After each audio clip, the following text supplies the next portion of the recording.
And we are live. Good to see everybody, man. Welcome. Again, excuse my camera. I don't have my tripod today, so we're using the camera on my computer. Hopefully you guys can hear me fine. I'm still using my Shure mic, but we have a really awesome show for you guys today, so I'm pretty excited.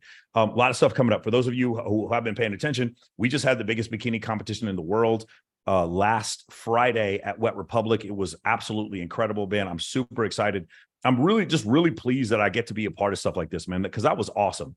Having that many girls show up to something like that. And then also one of the other things that made it so great was that so many guys in MOA were part of it. Like, they brought girls. Like, so many of the girls that recruited for the bikini competition were there. And it was kind of like a meetup for us. All the guys that were in Men of Action, we all met up, and it was just us and like 50 girls, which made it pretty cool. One of the things that I love about this program, and one of the things that I think other guys who do this program love about it so much, is that we don't talk about it, we be about it. We don't just talk about things that we want to do. We actually accomplish those things. That makes sense, guys? I just don't talk about having the biggest bikini competition in the world. I actually do have the biggest bikini competition in the world, and the second biggest one in the entire world. And this is pretty common for us, is what we do every week. Also, we had Babes in Toyland last Thursday.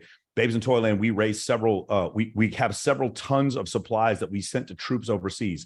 We did Babes in Toyland for what's called forthetroops.org. They sent 293,000 care packages to troops overseas. And in doing Babes in Toyland, do you know what we ended up with? We ended up with like hundreds of beautiful women that came out to actually help us out with this program. So one of the things I like to do in this, in MOA, if you guys understand Men of Action, how it works. Teams in standby, don't move. One of the things I love to do in Men of Action is I like to base a lot of what we're doing around charity work. Like, that's a big deal for me, is to use charity work. So this was Babes in Toyland. We just did this on Thursday. I want to say there were probably 50 guys from Men of Action at this. If any guys were from MOA were at Babes in Toyland, put a one in the chat. I know a lot of guys were there, but man, what a great fucking time. And to raise all this money and to have all these military veterans there, kindly, she was actually a specialist in the U.S. Army, just having so many girls that came to this thing. It was just a really, really great time. Some of these are from the White Party also that we did a couple months ago in Miami. So that's the thing, man. I want to show you guys, we don't talk about it, we be about it in this program. We build our program around incredible social events.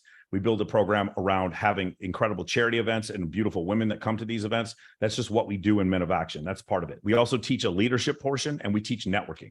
We teach networking and social circle better than anybody who has ever existed in the history of the world. In fact, to the point where I would say that nobody in pickup has ever taught social circle. I'm gonna say that again. No one in pickup has ever taught social circle. I'll give you one example. Adam Lyons has. I'll grant Adam Lyons has. Other than that, nobody in pickup has actually really taught social circle. And so that's one of the things that we do in this program that makes us so unique from other people.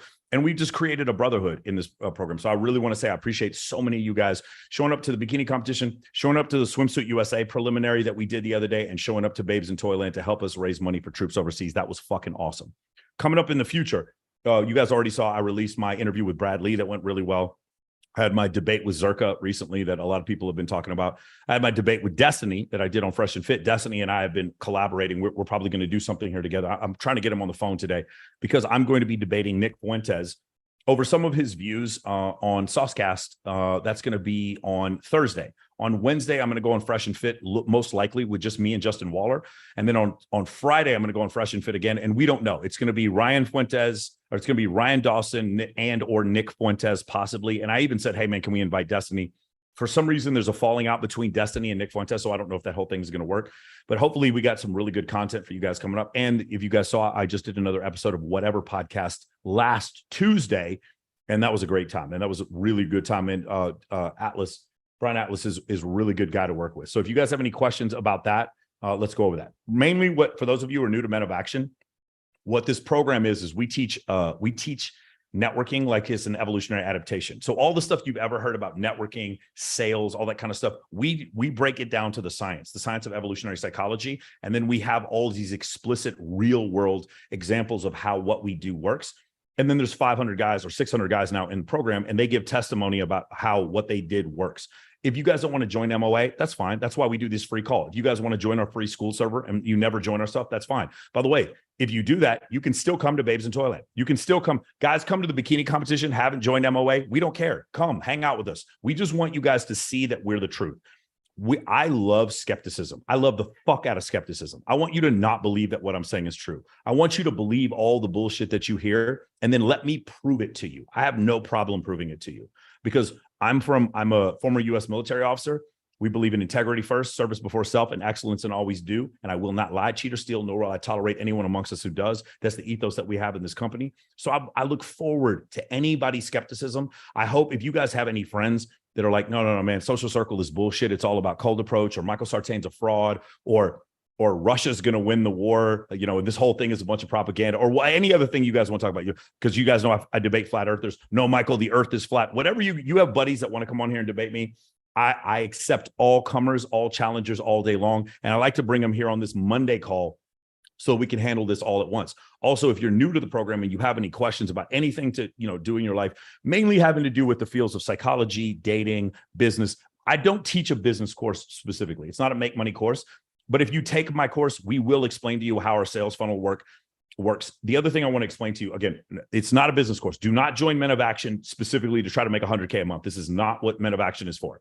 I want to make sure that's absolutely clear. But for those of you interested in starting your own brand and you're like, hey, Michael, I want to get into podcasting. What should I do? What should I invest in? That's something that we're going to start doing modules on specifically. Hey, Michael, what's a really good strategy for me to grow my social media? I don't know if you guys saw, I just hit a million unique accounts that I hit every month. I did that completely organically. This is another thing, guys. I hired a guy from Nepal to delete followers, to remove followers from me. You'd be like, why would you remove followers? The reason why I remove followers that have Arabic alphabets, that speak Portuguese, followers that speak Hindi, and followers that it's Cyrillic. And the reason why is not that I have any problem with those people. It's just those people are where the click farms are. Anybody from Jakarta, Indonesia, Tehran, Iran, if you guys look and you see some big influencer and you look at their insight, you're going to see lots of Tehrans, lots of Jakartas, lots of Rio de Janeiros. That's because these people bought followers. Well, sometimes their fake followers get stuck onto other accounts, especially when I interview them on my podcast. And so I have to get rid of them. So I have a guy I hire from Nepal who gets rid of 3,000. He gets rid of 3,000 followers a month for me. I don't think any other place is going to teach you to do this. I talked to a guy from Instagram about a month ago, and he said that's a terrific strategy because I'm getting rid of fake followers. Remember, every time you post on Instagram, 2% of your followers get to see what you posted automatically. If those 2% of impressions are wasted on bots in Jakarta, then you're not going to get any engagement. But as you get rid of more and more of those bots, now, of course, I only have 110,000 followers. It's hard to do this if you have 1 million, but if you guys have like 10,000 followers, I'd highly recommend you do this. You're going to see better engagement. I would prefer to have fewer followers and only have people engaged with me. Okay, that's the first thing. The other thing is organically, we got to 1.2 million views on YouTube. I went from basically 0 to 1.2 million views. Organically, I got to 61,000 subs on YouTube. And I'm showing you guys how we did this organically. I paid $0 for followers, zero. If you guys don't believe me, go please check out my Social Blade if you don't believe what I'm saying. I paid $0 for followers on any one of these platforms. I'll tell you exactly how I was able to grow. That's something that we discuss in this program. If you guys want to start a podcast, that's something we discuss in this program. If you guys want to use social media for your business, it's something we discuss in this program. And if you guys want to use social media to meet a bunch of girls, that's something we definitely discuss in this program. So make sure your questions are ready. Okay. Again, coming up in the future, one last thing. It's tentative right now, but hopefully I'm going to be able to interview Patrick Bet-David sometime in early August. When he comes to Las Vegas, I'm going to have a team go to like MGM. I'm going to ask Jason Strauss if I can use Hakkasan, the actual venue Hakkasan. Like, this is what I'm talking about, high status networking. I'm going to ask the owner of Tao Group, right? Tao Group's a publicly traded company with 550 million. I'm going to text him, Jason, can I use Hakkasan to interview Patrick Bet-David, who's the minority owner of the New York Yankees? Guys, I'm fucking nobody. Like, look at this. Look at this setup. My whole setup's like $800. I'm nobody pulling this off with no money, and I'm pulling this off. Ask yourself how. Ask yourself when you guys go and you look at this, ask yourself, like, how are some of these things possible? When you see Babes in Toyland, just ask yourself, like, how is this possible? This dude is not spending any money. He's not spending any money, and this is what he's pulling off. Ask yourself how. Ask yourself, how is Bilzerian going on his podcast? Ask yourself why I was on stage last weekend with Ty Lopez. Ask yourself why Brad Lee charges $20,000 to go on people's podcasts, but didn't charge me anything. Ask yourself how. Keep making up whatever excuses you need to make up, or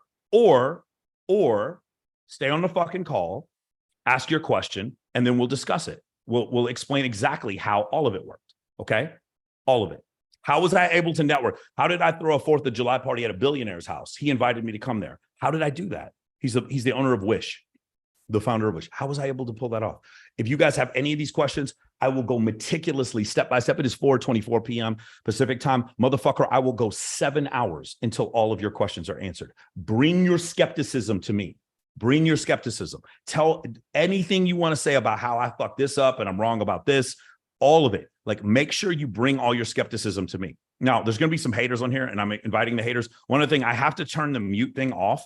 Like, normally I let you guys unmute yourselves, but unfortunately we have a bunch of guys who are like obsessed with gay porn that like to jump on my program, jump on here and like start talking shit. They're from Scotland. I don't know what it is about these Scottish guys. Like, they're really into gay porn. Not all of them. I know some really cool Scottish guys, but there's a couple of them. These guys are like astrology dudes, and they hate that I embarrass their astrology master, Gary the Numbers guy. So cool. I'm excited to have you guys on. Let's get this thing started. And one other thing. For those of you watching on YouTube, I'm going to read super chats on YouTube if you guys have any. Okay. Don't think I'm going to forget about you guys. Again, I apologize for the camera. We have a bunch of stuff. Is Rollo on? Oh yeah, Rollo's on. I want to know PPD last year. Rational Mail. Rollo, hey Rollo, jump on. If you want to come on, Rollo, jump on my Zoom link. Just hit me up. I'll give you the Zoom link. Okay. It's also in the school server, Rollo, and you're in the school server. All right, cool. Beautiful. Awesome. So if you guys have any questions on YouTube and you want to ask me questions, you want to send in a super chat, you can. Otherwise, I'm going to go ahead and send you an invite link or copy invite link. Anybody who's watching on YouTube, just click that invite link and you can join us on YouTube right now. Eric, if you could go on YouTube and post the, let me go ahead and put that at the top here. Pin message. It's at the top on YouTube if you guys want to join us from YouTube and come on the Zoom link. Oh, we can only have 99 people in Zoom. At that point, we can't have any more because I'm not doing the what's it called? The webinar version. I'm using just the regular call version. Okay, cool. Beautiful. We're going to get to some questions. Like I said, PPD, obviously I'm going to do a ton of stuff with the Rollo. Well, I'm thinking about what I'm going to do for my 100th episode. We're coming up with some different ideas. We have a lot of cool ideas. Rollo will not be with me in Miami. I don't know if he's going to allow me to say why, but I just want to congratulate Rollo. That's all I'm going to say. I'm just going to congratulate him. If he's cool with me saying why, then I'll bring up why. But Rollo's not going to be with Miami Heat. Normally, obviously, he would be. He's my debate partner. So we're going to, I still want to congratulate him, even though he's not going to be there. Okay. Awesome. We're going to go ahead and start with Gabriel in Brazil. Gabriel, what's your question? Oh, sorry, Gabriel. My bad. Let's do this real quick. I have to keep remembering to unmute you guys. I apologize. Go ahead, Gabriel. All right. Can you hear me, Michael? Sure can. Yeah. All right. I am, do you mind if I ask a business question right from the start? Or would you rather something more network or game related? Whatever you think the audience would like best, probably. Whatever you think that people would find most interesting. Guys, if you guys want to get into the weeds and start talking about like World War II and shit, let's keep that in the second and third hour. First hour, let's stick to stuff that can actually solve people's problems. Go ahead. All right.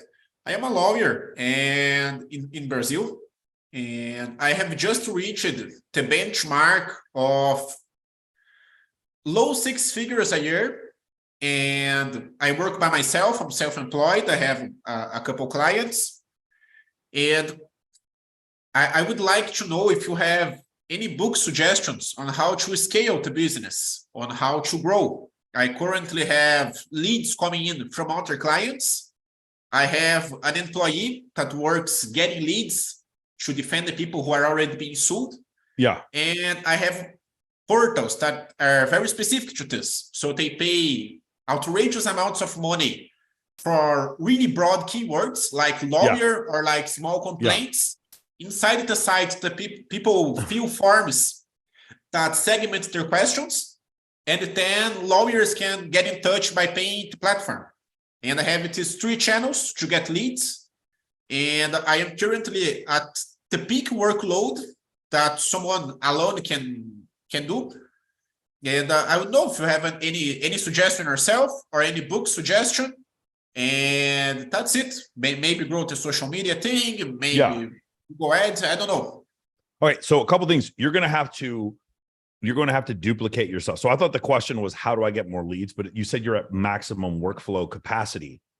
So I don't know that you need a ton more leads. The first thing I'm going to tell you is the triad of organic, paid, and affiliate, right? Those are the first things I would do. And I know affiliate is a big thing that attorneys use.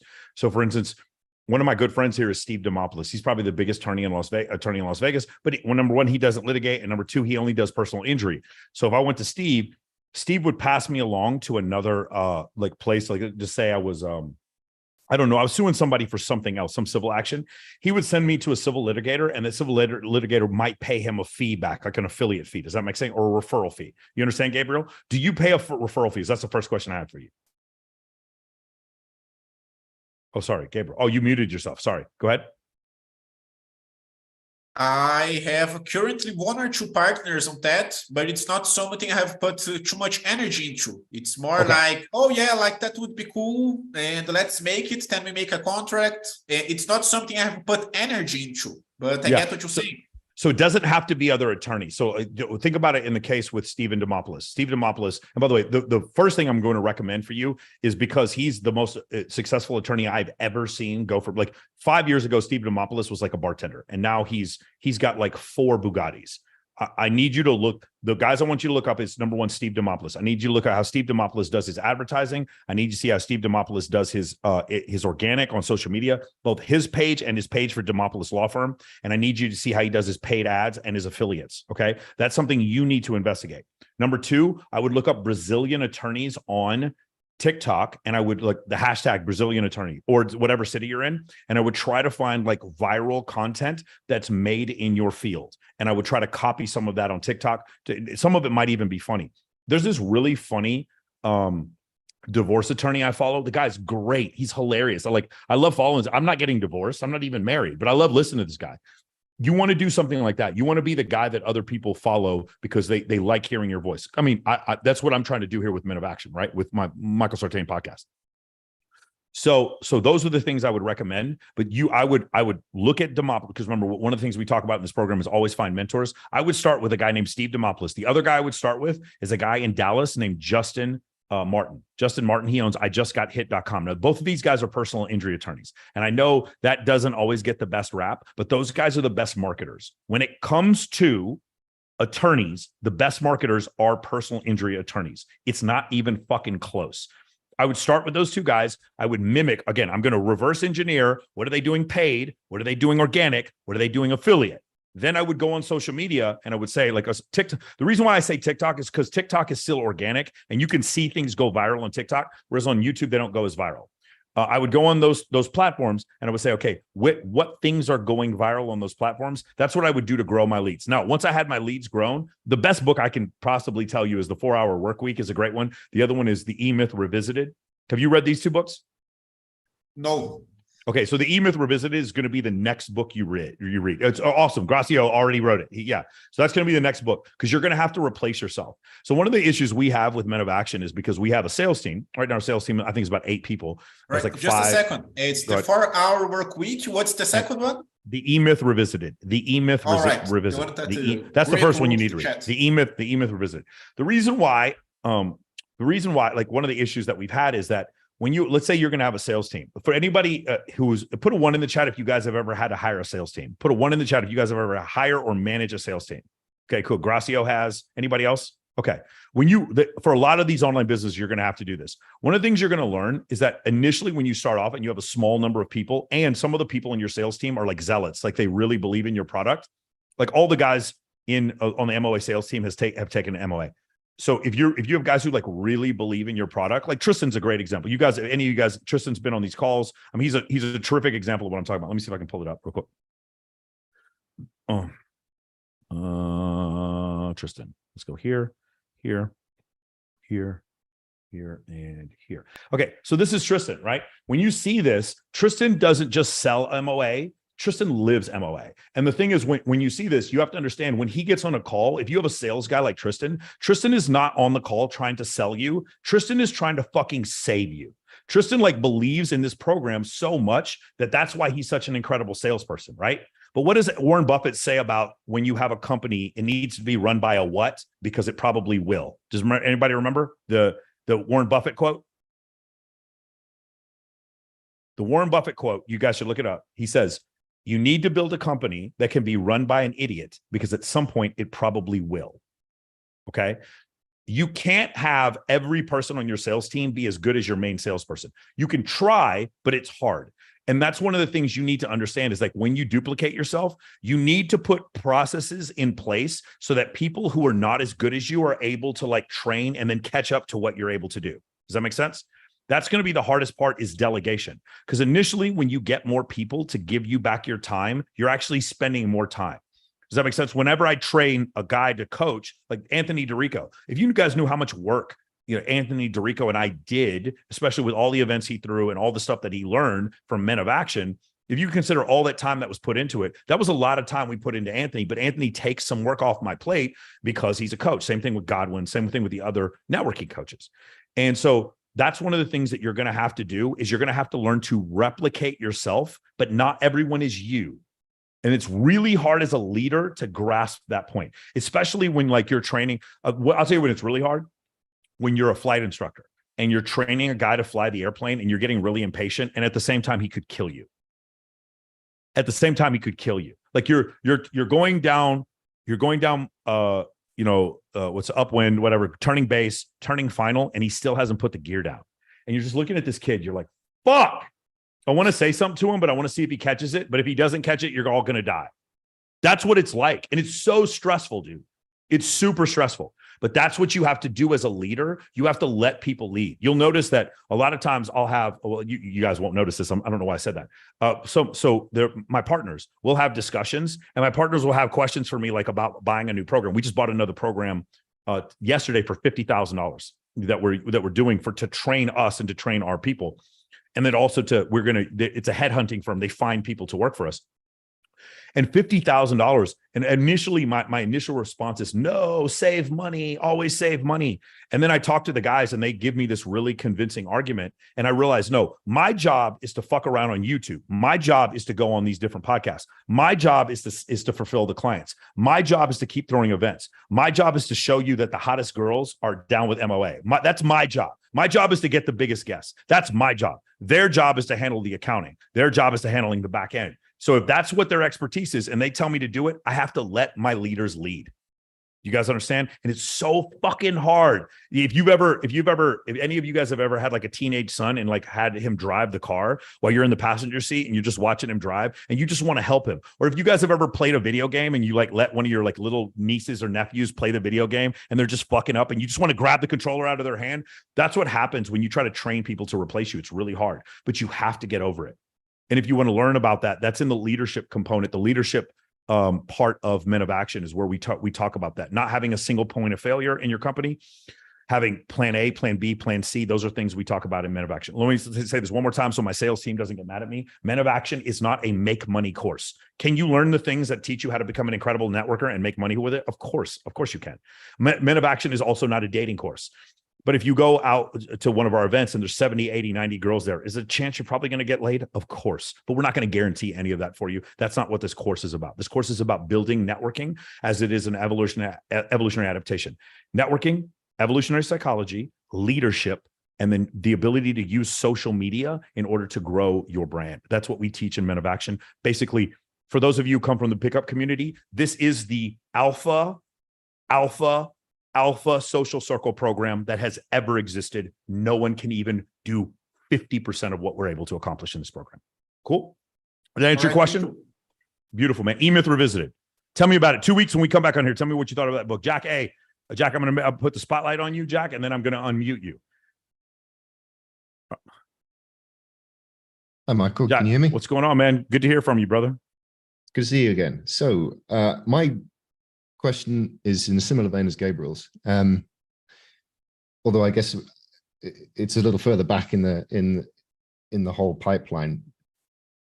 So when I watch your podcast, your guests often, especially the most successful ones, have been working at whatever they're doing for 10 to 15 years. And my concern at the moment is the job I'm doing at the moment it's a good job, but it's not scalable. It has the most potential income that I can achieve in the next few years, but it's not going to be the thing that buys me supercars. So I'm worried that I'm not doing anything productive towards, or might not be doing anything productive towards whatever that future idea might be. And I'm wondering what your thoughts on what someone should do to either find an idea and then commit to the idea. Just your thoughts around that and where someone starts. Well, so just so we're clear, I was teaching this stuff for 14 years before I started a company doing this. So that's why when you guys have questions for me, I always have answers, because I had been answering these questions for 14 years. That's why I don't have any, when you guys are like, what does it mean when a girl does this? And I always have the right answer. And then you always see like tons of girls with me. It's because of expertise. So if the thing you're doing right now is bringing you expertise so that you can build a scalable company, that's okay. That's okay. How old are you right now, by the way? I'm 28. Yeah, dude, you still have time. At 28, I was a first lieutenant in the U.S. Air Force. It's not something I would worry about that much. But the thing is, in order for you to get this scalable company to work, you either have to be really fucking sleazy and lie to a lot of people, or you have to have really great expertise. Okay, so you garnering expertise right now, I think, is the priority. You do that through reading books. You do that through taking a job. So, like, what is the field that you work in? It's aviation. Okay, beautiful. All right, so now I'll give you an example. One of my favorite books that I've ever read about this subject, and it always surprises people when I say this, it's Hustle Harder by 50 Cent. When 50 Cent was waiting for his first album to come out, what did he do? Do you guys remember there was a delay on his first album and he had a demand? Does anyone remember what his demand was? One of the most brilliant moves I've ever seen. Anybody know what 50 Cent did? Write it in the chat. Obviously, I can't unmute you guys. Pretty close, Gillian. Pretty close. Mark got it right. Correct. What 50 Cent did is he said, I'm fine if you delay what I do, but you have to guarantee me an internship in A&R. Think about what I just said. This guy was like, he was basically being robbed of money. And he said, okay, whatever, but you have to give me, he asked for an internship. He got an internship for free. Tom is correct. He got an internship at A&R. Think about this dude. He's a crack dealer from Queens who had the fucking mental foresight to recognize he wanted to reverse engineer the scalable part of hip hop, the scalable part. And then he started producing other people. Can you guys think of anyone 50 Cent discovered and produced, like Eminem? You guys understand what I'm saying? Like, that's where these things came from. He put other G-Unit. He put other artists on the map. He wouldn't have been able to do that had he not taken that internship with A&R. Does everybody understand? He understood the smart way. The billionaire is Sean Puffy Combs because he understood the back end of the business. You know, Tupac or Biggie, they probably wouldn't. Well, they probably would be billionaires. What am I talking about? They'd probably be billionaires at this point. But the scalable part is having multiple artists giving you a piece. That was the smart thing that he did. So you're in aviation. Is there a piece of your expertise that is scalable? Is there a patent maybe? Or maybe a field manual, or can you write software that goes on the iPad for like guys at the FBO, they use in order to like file for clearance? Those things are scalable. You understand that? Sure. I mean, I'll tell you what I do, because you're a pilot, so maybe you'll be able to think of some ideas. I'm an air traffic controller, or training to be anyway. Okay, so my first, there's only so many right off the planes bat, I can right off the scale, bat, right? my first thing is teach people to become an air traffic controller with a coaching program. Right off the bat, my first thing. Sure. I mean, bro, your hair's falling out because you have the most stressful goddamn job in the world. Am I wrong? Yeah. It's there's a lot of pressure for sure. Yeah, there's a ton of pressure. So could you maybe do a podcast on the pressure of being an air traffic controller? I would watch that. Sure. I mean, maybe, but the problem is it's such a small community. No. You don't understand. I'm not telling you to do a podcast on being an air traffic controller for air traffic controllers. I'm telling you to do a podcast on being an air traffic controller because it's stressful. Sure. And you can tell some fucking awesome stories. Right. Yeah. That's the way I would look at it. Now, you're correct, because you have a government job. It isn't really scalable unless you want to look at the first thing I would do is say, is there a coaching program on teaching people to be ATC controllers? Okay. No, there's not. And the other problem is in the UK, a lot of the training is with the main company that deals with air traffic control in this company is a monopoly. It's a government sponsored monopoly. There you go. So there's not a so you're probably right. But I would try to figure out what is it that you can do. Could you sell, I don't know, just some things off the top of my head, like something for FBOs, like something where you have a little bit of a market of high-end clients. For those of you know, FBOs, like the small airports where people will like park their Cessna 172s. We call those FBOs. Okay. They're not like big airports that have Class B airspace over them. It's a little bit different. So that's something that you could do. But the reality of the situation is, how many hours a week are you working? It's training at the moment, so full-time. Full-time.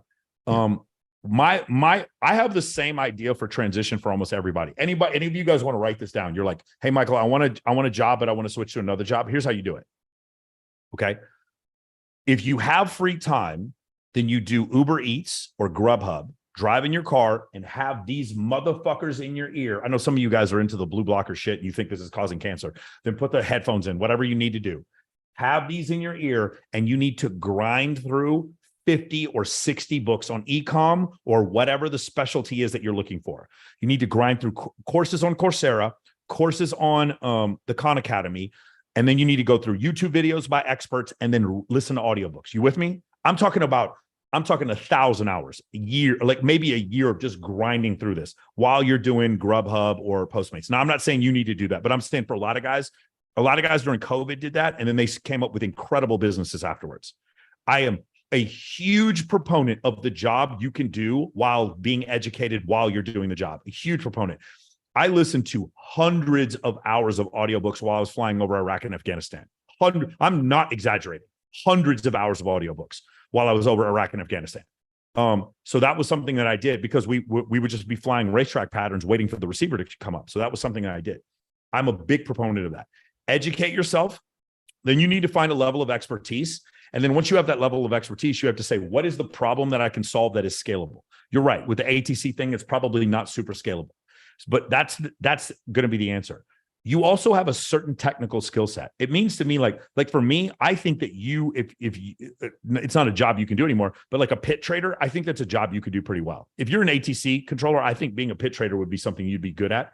I think also like working in finance with stocks, like buying and selling, I think would be something you'd be good at because if you can dude, I'm bad with fucking radio calls and I was a pilot. I can't imagine like you must be 100 times better than me. Right. So if that's the case, I think there's a bunch of other jobs like that you could do that would be scalable. But for me, I think the most scalable thing is, again, when Neil Patel comes on, one of the best interviews I've ever done, he's going to talk about giving away free software. Guys, listen to me. Any of you who have the capability to do this, do this. Do this now. Free fucking software. If you can give away free software, that is the GOAT idea. That is how you want to fucking forget 8-figure. You want a 9-figure company? If you can figure out a way to give away free software, like FaceApp was free. Do you remember that Lenza shit where they made all the AI shit? That was part of that was free. Anything you can give away free software, Facebook is free. Anytime you can give away free software and you're on someone's phone like that, that is an incredible way to scale. Secondly, obviously coaching.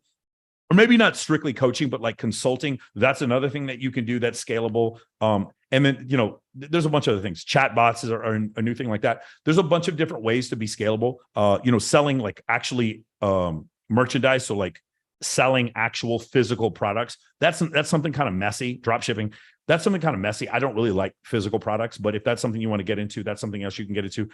But you need to figure out a way that how your expertise with ATC, so you deal with really high stressful situations, you're really good at making clear, audible calls. How can you pivot that into something else? That's what I would do. Also, there's a course that I'm taking now on residual forms of income that I'm looking at. And this is not like scammy shit like annuities or whatever like this. This is like actual, really legit forms of income that you can do.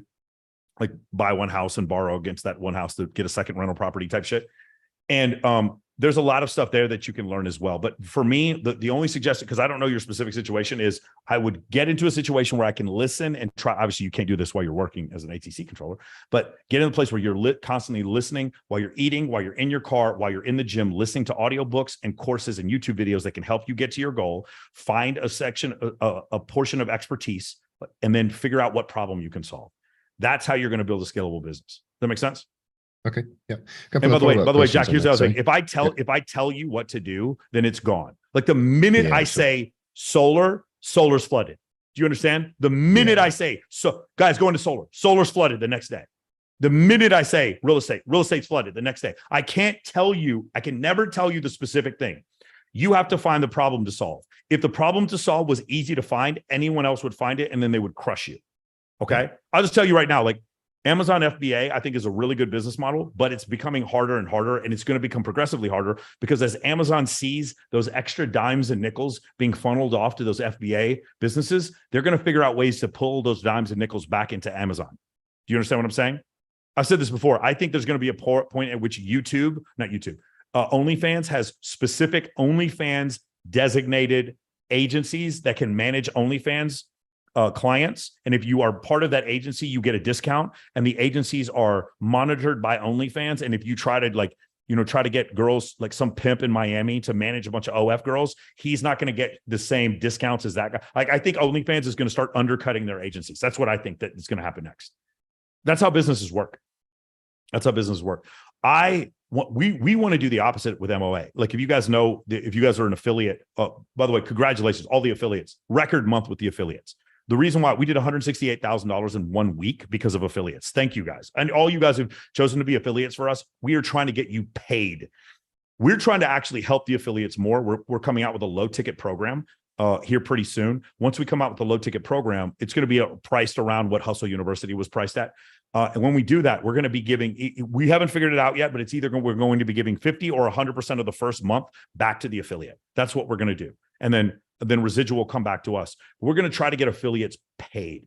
The other reason why we're doing it is because a lot of times when girls would use our affiliate code, guys would look at the program, but they wouldn't buy. We're going to find like a smaller program for them to buy. That's why we're going to go into that. So if you guys are affiliates, thank you for all the work that you've done. Thank you guys so much.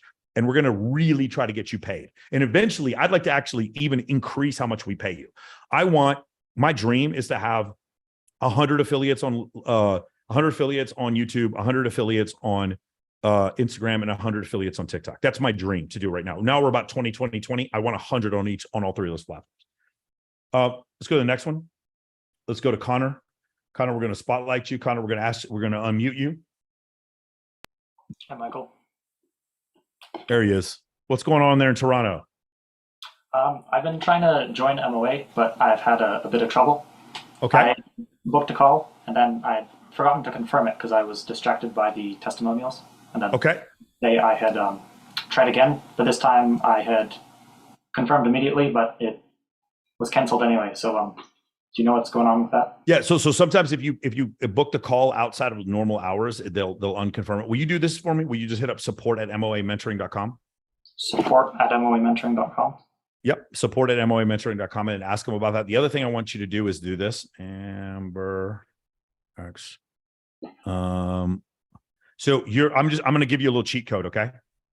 Mm-hmm. You're in Toronto, right? You're going to build your Toronto list. That's one of the first things you're going to do. Start your Toronto list with her. Okay. Who is that? She's my friend in Toronto. So we build lists. So what I would do is I'd start with her follow list. I'm just giving you a cheat code. When you join MOA, the second rule, step number 2 is you have to build a list. So I would start with Amber Emery because she knows every model in Toronto. Okay. Oh, okay. Makes sense. And then also another Toronto model I would look up is Chloe Teray. This is another girl I would look up. You can go back and watch this on YouTube if you missed this part because we're recording this on YouTube. I would look at Chloe Teray and who she follows. And then the other girl I would look up is Holly T. Wolf. Let's see if it pulls up. Holly T. Wolf. Holly T. Wolf. Let's see. Yeah. Oh, I guess maybe she lost her other account. Cause iPlay. Yeah, here we go. Holly Wolf is also in Toronto. So I would start with those 3 Toronto girls, and then I would go back through and reverse engineer their following group, and then you can build your Toronto list of girls that way. Make sense? Yes. Hey guys, in MOA, we don't talk about it, we be about it. Okay. I want him to build he hasn't even joined MOA yet. And I want him to start building his list. You guys understand? Cool. Everybody got it? Your list is going to be, for those of you who don't understand, there's a free course that we give away on the school server. In the free course, it goes over the first 4 steps of MOA. There's a ton of other stuff in it, but the first 4 steps of MOA, number 1, fix your Instagram. Number 2, build your list. Number 3, find 6 events in your area to invite people to. They don't have to be in your area though. And by the way, you don't have to go to those events. You just need to invite them. And number 4, find 6 girls to go with you to different events. And the reason why we say girls is because girls are easier to get to go. Girls are harder than guys.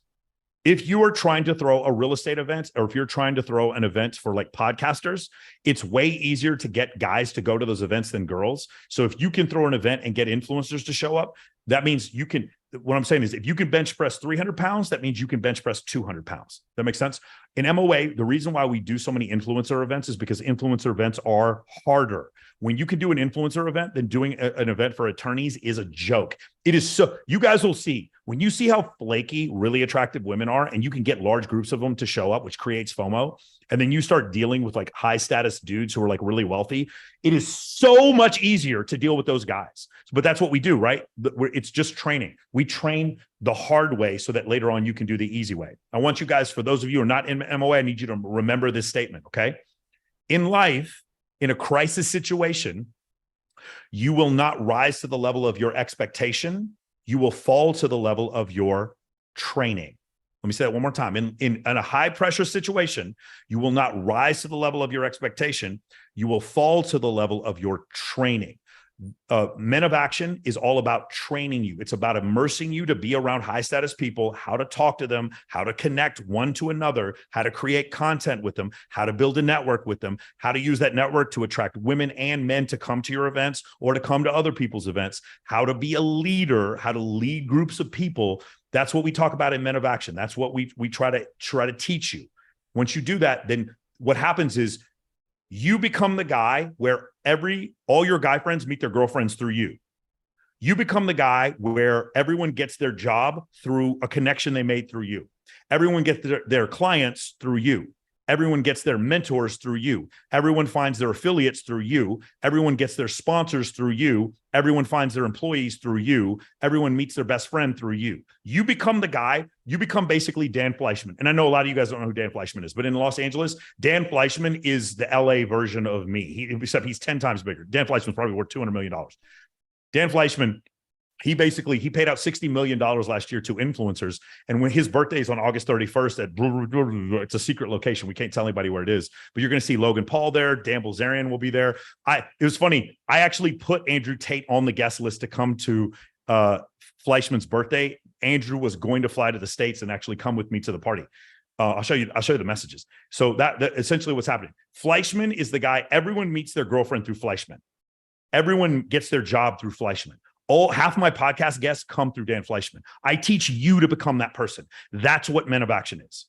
That's what Men of Action is. If you guys are wondering, you become that guy. Everyone knows everyone through you. Does that make sense? That's the main thing that I do for this job. Modeling agencies hit me up for models, okay? All the time. Fucking charities hit me up for sponsors all the time. Guess what? Does anybody know how Fresh and Fit got Dan Bilzerian on their show? Anyone want to take a guess? It was me. I'm sitting right behind Dan when that happened. Anybody see Fresh and Fit on Wes Watson's program? How did that happen? Because of me. You guys are going to see Adam Lyons pretty soon. He's going to be going on whatever podcast. I set that up. Why is it? Because I want all these connections to be happening because of me. I want to be the connector that Malcolm Gladwell describes in his book. And I don't just say it, I do it.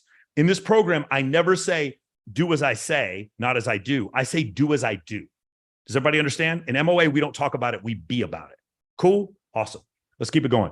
Gracio, what's your question, man? And unmute Gracio. What's going on? Okay, can you listen to me now? Sure.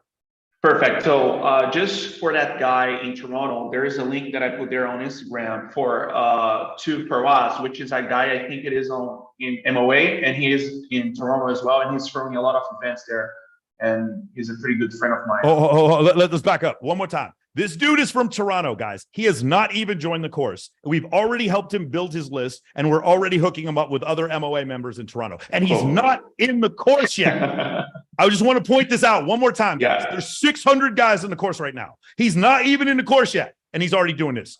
And I've been asking all day, dude, if you got hate, if any skeptics, bring that motherfucker right now. Bring that heat. I've been asking all day. Please, I hope at some point during this call, someone who doubts me will please raise their hand and come on this motherfucker. I'm hoping so bad. I have to debate a fucking white supremacist in fucking 96 hours. I want that hate. Bring that shit. I am ready for it. And I will teach you to be ready for it too if you join this course. Cool. Thank you, man. I appreciate that. Was there anything else? Yeah. What happens is this. I have posted at the free MOA forum some 4 questions here related to photo shoots that Anthony told me to ask in the free call because he thinks that it would be helpful for people as well. And okay, I would like your take on them. So the first, I'm about to throw my first photo shoot on September the 2nd, and I'm pretty excited for that. And I have 4 questions here, which are these. First, what is a good model photographer ratio? Yeah. So this is going to be kind of controversial. A lot of people are going to disagree with me. I think it's 1-to-1. So the thing is, this is real hard because a lot of guys don't grasp this. A lot of people join MOA and think that the photo shoots are somehow some kind of like fuck house orgy thing we're setting up. No. The way you have big models come to your modeling shoots is that they leave there with top tier 10 out of 10 quality content. You do anything you can to get them that content, meaning you bring the best fucking photographers in the world, and you can't have girls sitting around on their phone all day. So I'm fine with 1-to-1. What I can't have is your weird the girls, they bring their weird like music producer / pimp / Bitcoin selling / male stripper / OnlyFans porn star boyfriends with them. I can't have that shit. I can't have that shit. That's where I cut it off.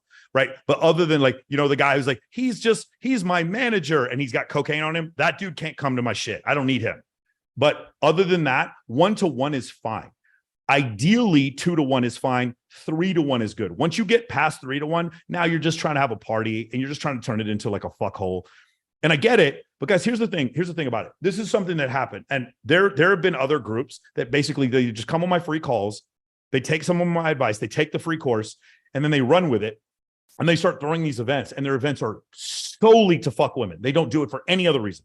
They don't try to get good content. The photographers are bullshit. They put the girls in creepy situations. They take them out on boats and just like leave them there all day, all kinds of stuff like this. And guess what happens the second time they try to throw an event? Nothing. And some of them end up with charges, legal charge, like criminal charges from it. Don't do that. In Men of Action, you guys ready? Put it in the chat. Who pours women's drinks? Write it in the chat. If you're in Men of Action, who pours women's drinks? Write it in the chat. Look in the chat, guys. Look in the chat. If you guys are on YouTube and you know this, who pours women's drinks? Who pours women's drinks? Women pour women's drinks. Men do not pour women's drinks. And you guys are saying, why would you do that, Michael? I promise you, you guys are going to throw an event. Hey, put a 1 in the chat if you've ever met a girl who clearly just drank too much and told everyone she was drugged. She's like, oh my God, I think someone drugged me. But you know, no one drugged her. She just literally just got too drunk. Has anybody ever seen that? I see it every time I go out. That girl is going to sit there and be like, someone drugged me at the photo shoot. Oh, no, they didn't. Because men don't pour women's drinks. Women pour women's drinks. Gotcha, motherfucker. Watch. I promise. So one of you is going to come back on here like a year from now and be like, Michael, I want to say thank you so much, bro. You saved my life. Because women pour women's drinks at the shoot, this girl was trying to front and say some bullshit. And then we were able to prove that it was all a lie. Now she looks like a fool. I just want to say thank you, Michael. I promise you, one of you, I'm going to save your life with that one. I'm going to save your life. I'll tell you another one I'm going to save your life with. If a girl sends you explicit photos, you never write back. You don't send dick pics. If you need to send dick pics, just show your dick on fucking FaceTime. Do not, under any circumstances, respond with lascivious content, because when you do, I'm gonna tell you what else is gonna happen. You got your girl. If you guys ever met a girl, some of the craziest girls that you ever meet will like sleep with you on the first date, but they're crazy. They'll also they'll sleep with you. It'll have incredible sex, and then they'll like do nut crazy shit, try to fuck your friend or do a bunch of drugs or block you or whatever. What'll happen is she'll write, you'll write, she'll write, you'll write. And it'll be like this. It'll be on IG story, back and forth, back and forth. Then she'll delete all of her messages and make it look like you're just obsessed with her, and then send that shit to her friends. Watch when it happens. Wait till it happens to one of you. It's never happened to me, but I've seen it happen to other dudes before. Wait till that shit happens to you. Then you'll be like, damn, I should have listened to Sartain. He was right. Don't write girls any incriminating shit ever. If you do, you need to do it in silent mode. You need to do it in whisper mode. You need to do it on WhatsApp video or FaceTime video because it's hard to record audio with those things. Guys, I have really strong rules when it comes to this. Men, don't snitch on yourselves. You guys see right now, they're using WhatsApp audio recordings against Andrew Tate in court right now. You think, if Andrew Tate was here right now, you think he'd be agreeing with me? What do you think? They're using WhatsApp audio recordings that never go away against him in court right now. Shh. You want to tell this girl how big her titties are and how much you want to fuck her? Wait till you're in the same room with her. Wait till you guys. I've never understood why dudes escalate over text. Does your dick go through the text? Does your penis go through the text messages? What are you doing? Stop escalating over text. Get her to the point of text messaging, text game is to get her in front of you. Then escalate when you guys are off doing that shit. Wait, why are you your dick doesn't go through the phone? What are you doing? Why are you putting this out there so that people can laugh at you? Because she might be cool with you now. What if she's not cool with you later? Have you ever had a girl who was cool with you and then she wasn't cool with you one day? She's got all those text messages. Remember all those dick pics you sent? She's got them all now forever. How's that working out for you? Stop snitching on yourself. And I'm going to tell you the opposite. You need to record everything. I recommend all of you guys have fucking cameras in your house. I recommend all you guys. There was a dude who apparently groped Kylie at Warwick on Thursday or Wednesday night. And I didn't see it. I turn around, Kylie is gone. She's running after this dude to like shove the dude. The dude's yelling at Kylie. Kylie's yelling at the dude. And I'm trying to break them up because I don't know what's happening. And she told me what happened. And I'm like, okay, I want to fuck this dude up, but I can't do it inside of Warwick because I know the owners and I'm not going to disrespect their club like this. So I go outside and the dude comes up and I'm like, okay, here's what and I look at Kylie and I grab her my phone and I turn the recording on and I was like, I need you to record this because I need this guy to hit me so I can fucking knock him out. But he has to hit me first. And so that's what I do. Record everything, guys. Record everything. You don't snitch on yourself. You should, anytime any kind of shit pops off anywhere around you, pull this bitch out and start recording everything. One of you one day is going to be like, man, I'm so fucking happy Michael told me that shit. He saved my life. I'm so happy Michael told me that men never pour women's drinks. He saved my life. I'm so happy when that one crazy ass girl who kept sending me titty pictures, I didn't respond to her. He saved my life, man. I'm so fucking happy Michael sent me that. One other thing, if a girl's sending you a bunch of like lascivious pictures, then the response should be, hey, cool. Hope you're having a blessed day. Go with God. Hey, let's meet up later. If she keeps sending you titty pictures, but she doesn't meet up with you, what does that mean? It means she's bullshitting. You're like, no, but she keeps, I want more titty pictures, Michael. I want more. What? I don't want titty pictures. I want the girl to come meet me. What is it? What a game are you playing, bro? What game are you? No, I want her to come meet me. That's what I want. So how do I get her to come meet me? I ask her to come meet up. If she keeps sending me those photos, but doesn't want to come meet up, she's bullshitting. Do you guys understand how that works? Just want attention. Yeah, she just wants attention, right? But you guys, you're so like, oh my God, I got to see her breasts. Oh my God. Stop simping over these women. Stop. When girls send me things like that, I'm like, thank you. Go with God. All they get is like a little double tap, a thumbs up emoji. That's all they get from me. You guys understand? Cool. Don't snitch on yourself. Record everything. Women pour women's drinks. Trust me, bro. One of you is going to call me with your attorney on the phone, and both of you are going to be thanking me. Trust me. Got it?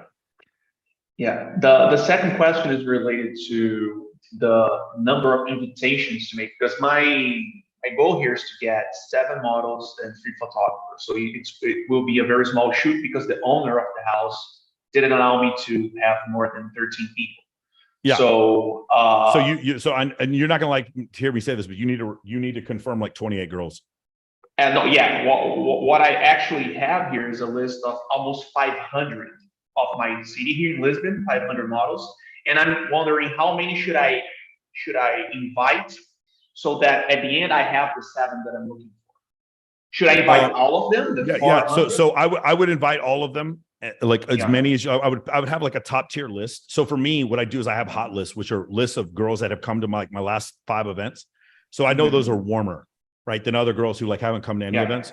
So that's what I don't have this one because this is my first one. So I would probably invite 500 girls, and I would try to get 20. I would probably try to get 20 reconfirmations, and you're going to see. Because you haven't done this before, your dropout rate is going to be outrageously high. If you get 5% of the girls to show up, That's what I would do. The other thing is, listen, I've been doing this for a long time. And if a guy says only 7 girls can show up and 8 girls show up and they're hot, I've never had a person complain. Yeah, the issue is that the owner is kind of an older guy. His house is amazing, but he's kind of an older guy married and very like, I don't know, annoying about how many people he's about to allow. Yeah, because his neighbors will probably get pissed. But I'm telling you, like if you tell people to just park down the street and a really pretty girl comes up and talks to them, they never say shit.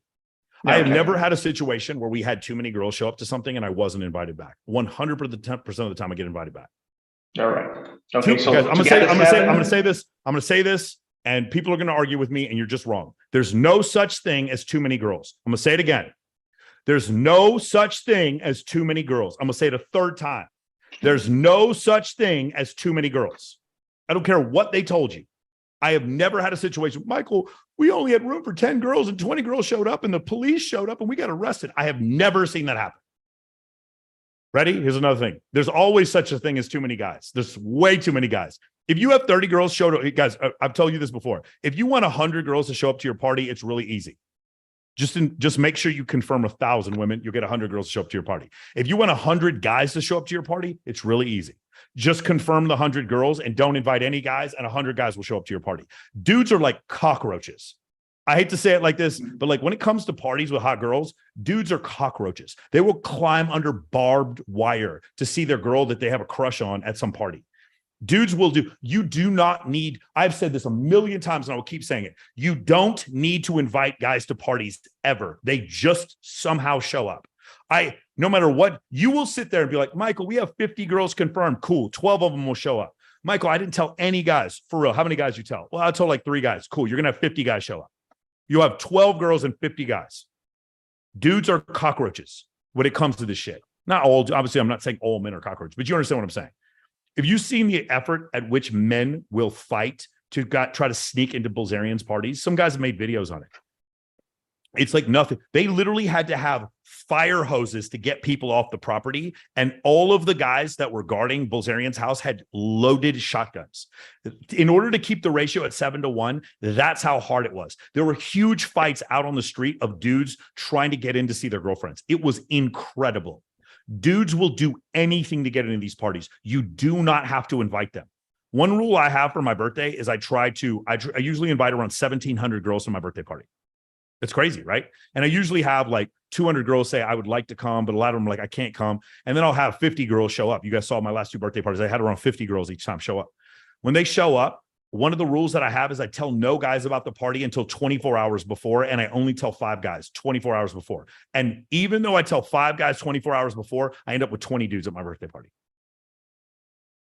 For those of you who are like new to this whole game, I will give you the blueprint. I will give you the blueprint. If you have hot girls, dudes will do anything to show up. They will. I'm telling you, it's the craziest thing I've ever seen. Dudes will do anything. I have a charity event for children that are homeless, and I have fucking dudes hitting me up and like, yo, man, can you hook me up and get me on the guest list? The guest list? You want to come in free? Bitch, it's a charity for homeless children, and you're not willing to buy a fucking ticket? Get out of my face. Are you kidding me? It's a charity event for homeless children, and you won't buy a ticket? Get the fuck away from me. It's one of the craziest things I've ever seen. One of the craziest things I've ever seen. Real quick, I want to do something real quick before we go forward. I need to read some super chats. Will Francis, what are some underrated cities for hot women? The most underrated cities for hot women, underrated. The best city for attractive women in the United States is Las Vegas. I would give Las Vegas a 100. And the next best city I think that's underrated would be Scottsdale. I would give Scottsdale like a 60. Like nothing compares to Las Vegas. So it'd be Las Vegas. I would say Scottsdale next. I would say Orange County I would put after that. And then after that, it would be some combination of Dallas, San Antonio, and Austin. And then for me, I'm not saying Miami doesn't have hot women. I'm saying when it comes to Miami and Los Angeles, the problem with those places is that logistically, it's so bad for men. If you guys have lived in LA or Miami, you know you can't have guy friends. It's just like it's a $700 or $800 dinner. It's a fucking $3,000 or $4,000 bottle. Like that's the only way you're around those girls. And then you're gonna meet a girl and you're gonna like her, and she's gonna be like, "Oh, cool, I'll be over at your place in a little bit." And then next thing you know, you're gonna see her IG story and she's on a yacht. That's the problem with Miami, is you're constantly being introduced to women who are very transactional, and those women are always looking for the bigger, better deal. That's why I say Vegas, the bigger, better deal is on stage at Excess. And if you're local, you can get on stage at Excess. So it's like, you're not getting big dicked by the bigger, better deal. So Vegas is like 10 times better than the next best city. It's not even close.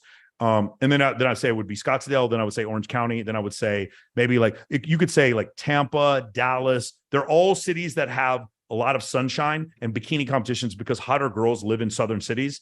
In the northern cities, like in New York, you'll see a lot of girls, they wear those big frocky overcoats during the winter, and then they take them off in the summer and they're just fat and pasty.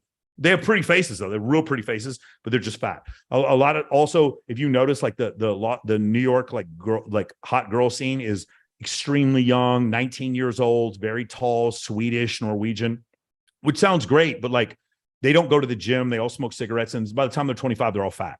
So if that's what you want, then go do the New York scene, the Chicago scene, the San Francisco scene. I'm going to stick with the Vegas scene where girls are like fucking 32 and like just fucking yoked. I'm going to stay here. That's what I like. Make sense? Cool. That was the first question. Second question I got was, hey, this is from Ricky Webster. Hey, Michael, what does your diet and workout routine look like? So my diet is I just eat the same thing every day. It comes from the 4-Hour Diet by Tim Ferriss. I just eat the same thing every day. I already have my macros counted out. Just have 3 or 2 meals. I'm down to 2 meals a day just because I'm trying to lose a little bit of weight. I'm trying to get down below 210. I was like 237 last year. But I'm still keeping muscle mass, but I'm getting down pretty low. But I eat the same thing every day so that I don't have to count macros all the time. It's already pre-measured. And what I mean, there's no gluten in anything that I eat. That's the first thing. As far as my workout schedule, it's 6 days a week. It's a 4-day split. Day 1 is shoulders. Day 2 is biceps. Day 3 is triceps and chest. And day 4 is legs and back. That's what I do. I already have a really big back, so I don't spend a ton of time on back. My back is like overdeveloped compared to the rest of my body. So I don't spend as much time. So I do legs and back on the same day. Also, I do abs on bicep day because biceps are the smallest muscle, but I do that same split. It's the whole body, but I do that split 4 days a week. I do 210 reps per body part. So that's 7 sets of 30. That's generally what I do. That's my workout routine. Let's go here. The next one, and I got that from Jay Cutler. The next one, Jay Cutler's on my podcast. If you guys want to go watch that Jay Cutler interview, you can. Glenn Lawrence says, I bench 315 for reps, LOL. Well, Glenn, that I'm sure trend tastes good. That's all I got to say about that. Thank you, Minister. Beautiful. All right, cool. Let's keep it going. Did that answer your question? Well, yeah, but I have 2 more because. Let's go ahead. What is it? Perfect. So the next is, what should I be doing in the photo shoot? The 2 or 3 most important things that I should be doing in a photo shoot to make sure that it goes well. Yeah. So you need to read the value arbitrage. Go back to the value arbitrage module, connector, suggester, content creator. Okay. And then the other thing I will tell you is your number 1 priority is that the girls leave there with the best possible photographs.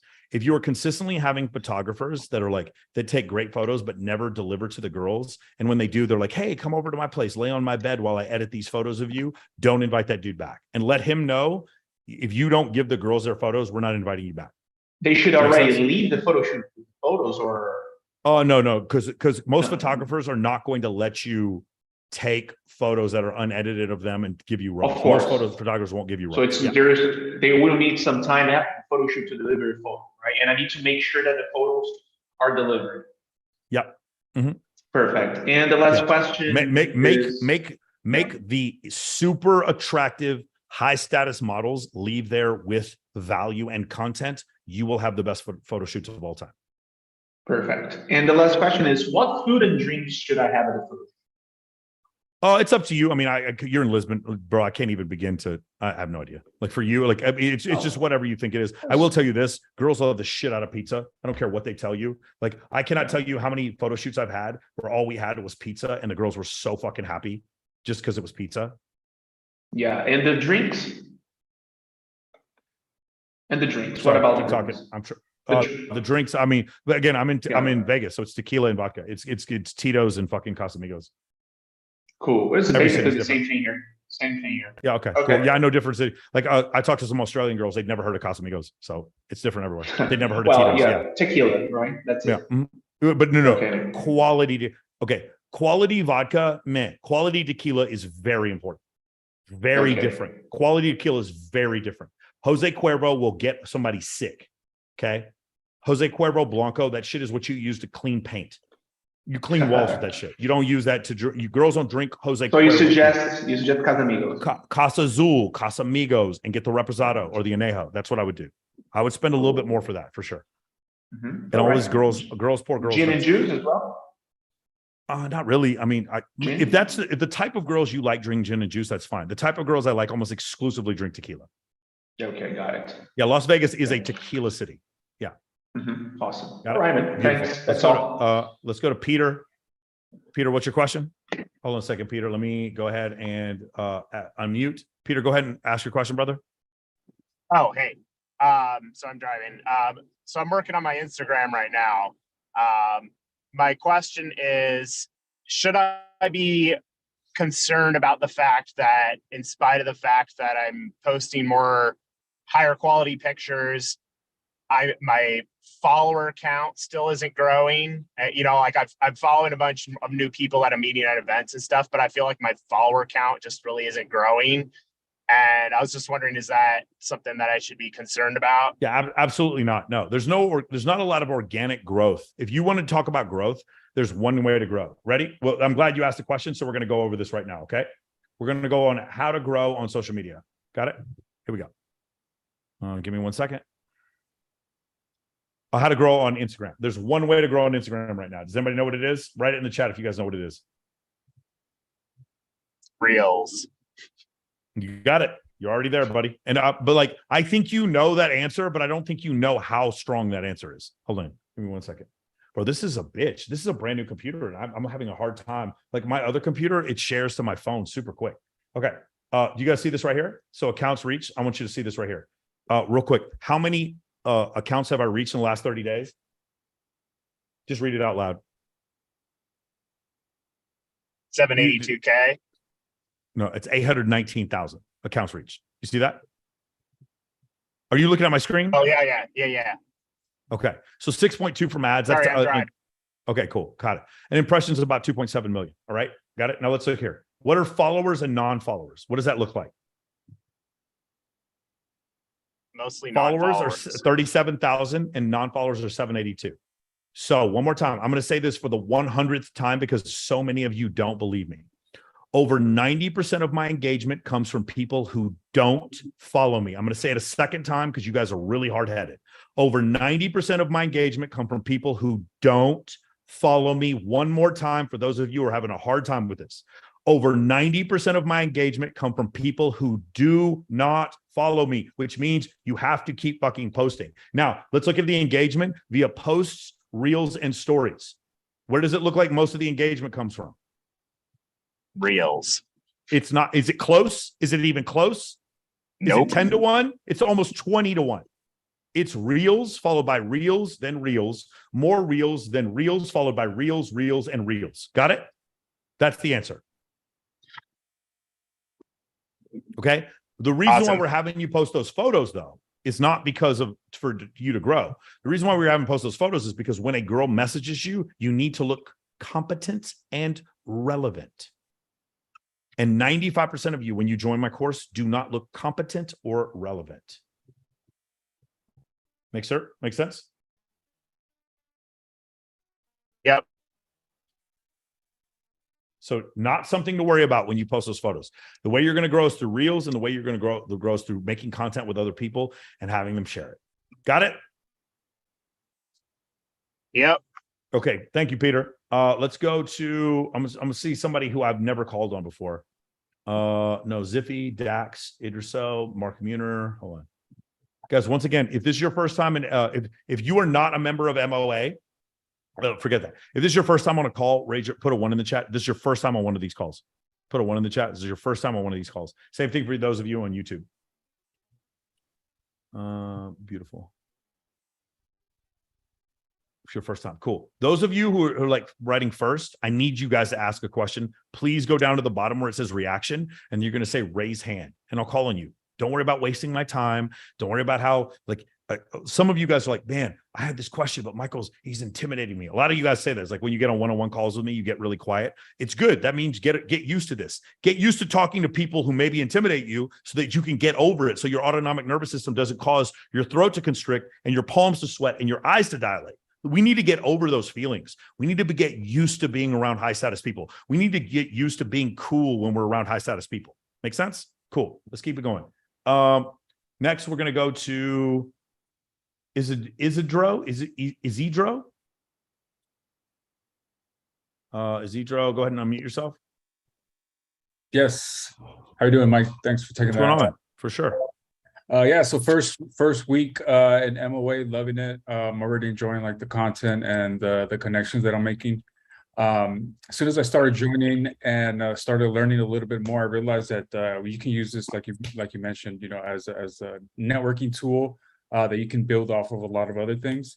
I think in the future, like within a year or two, I definitely want to get into the advertising and a little bit of marketing space. Do you have any suggestions of how we can use this program to get us into that? Currently, I'm working at a social media company full time. Are you trying to advertise yourself, or you're trying to get to where people advertise through you? Correct. Yeah. So I would like to work with brands like of e-commerce. Correct. You didn't answer the question. Do you want to advertise for yourself, or do you want people to use you as an agency? Correct. Yeah. Well, you did it for the second time. You need to say which one of the things is correct, because I gave you two options. Yeah, I got you. Okay. No, I don't want to advertise for myself. I want companies to hire. Got it. Okay, cool. So what I would do is I would start with a couple of things where I would reverse engineer Gary Vaynerchuk. And the other one I would do is Neil Patel. Neil Patel has been fantastic. It's NP Digital, and that kind of see what he does as far as his expertise is concerned. You're going to win with expertise and you're going to win with testimonials in that space. I will tell you that space is incredibly flooded. Okay. It's one of these things where people are like, I want to do that job because I'd be able to do it from home. I will tell you right now, our social media manager, there's just so many things that she was doing that we don't need her to do anymore, because we can get a guy to do it in Nigeria for $500 a month. And he'll do 10 times more. This is an incredibly flooded market, man. I'm not trying to shit on your dreams. If you want to do it, no, not at all. No, that's I'm really tell you, good. like, as every day passes, you make less money in this field.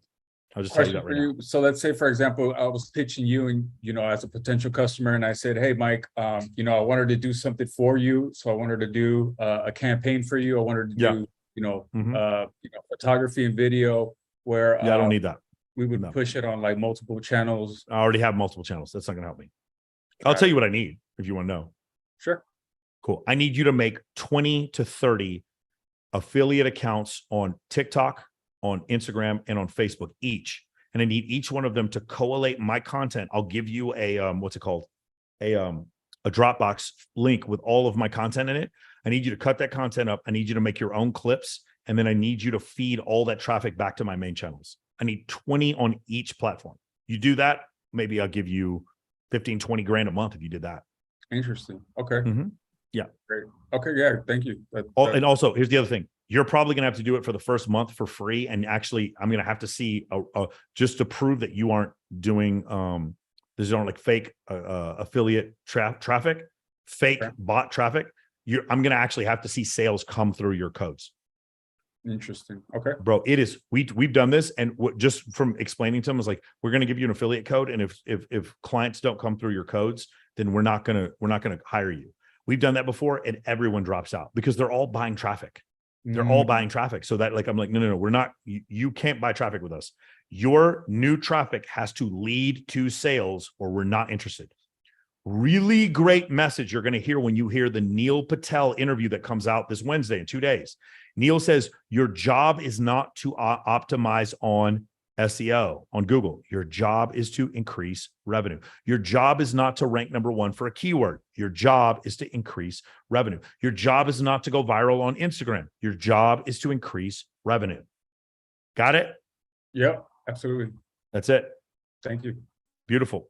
We'll do, let's do John Owley. John, what's your question?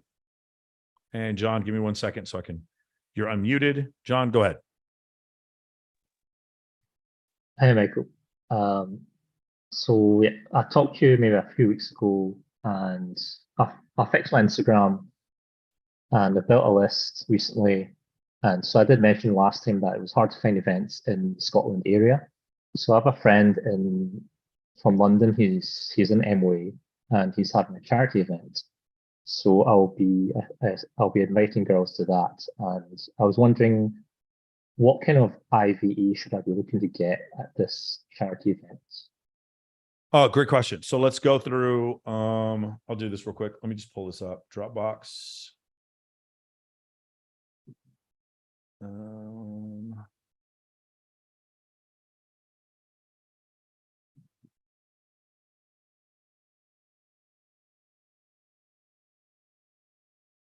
I could probably do this through my computer, couldn't I? Probably be faster. I'm just pulling up Dropbox from my phone.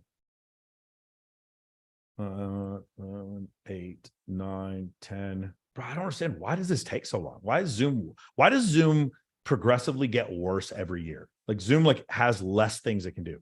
So first thing I would tell you is I would get interviews like this. See this right here? John? Yeah, I see it. Yeah. So that would be one thing I would tell you. Second thing I would do is get BTS photos from the event. So it's going to be photos. This carpet thing really helps. It really does well for you. A lot of girls, they're just going to post pictures from the carpet.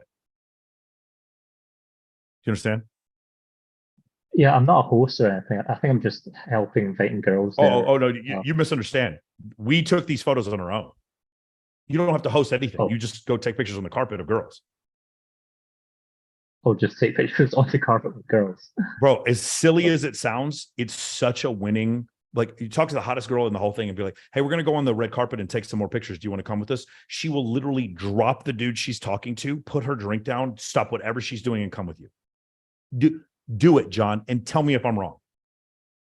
Right. I was thinking also like giving go to girl the a phone. Go ahead. Do you do that thing where you give the girl a phone and then she does a story? Do you do that?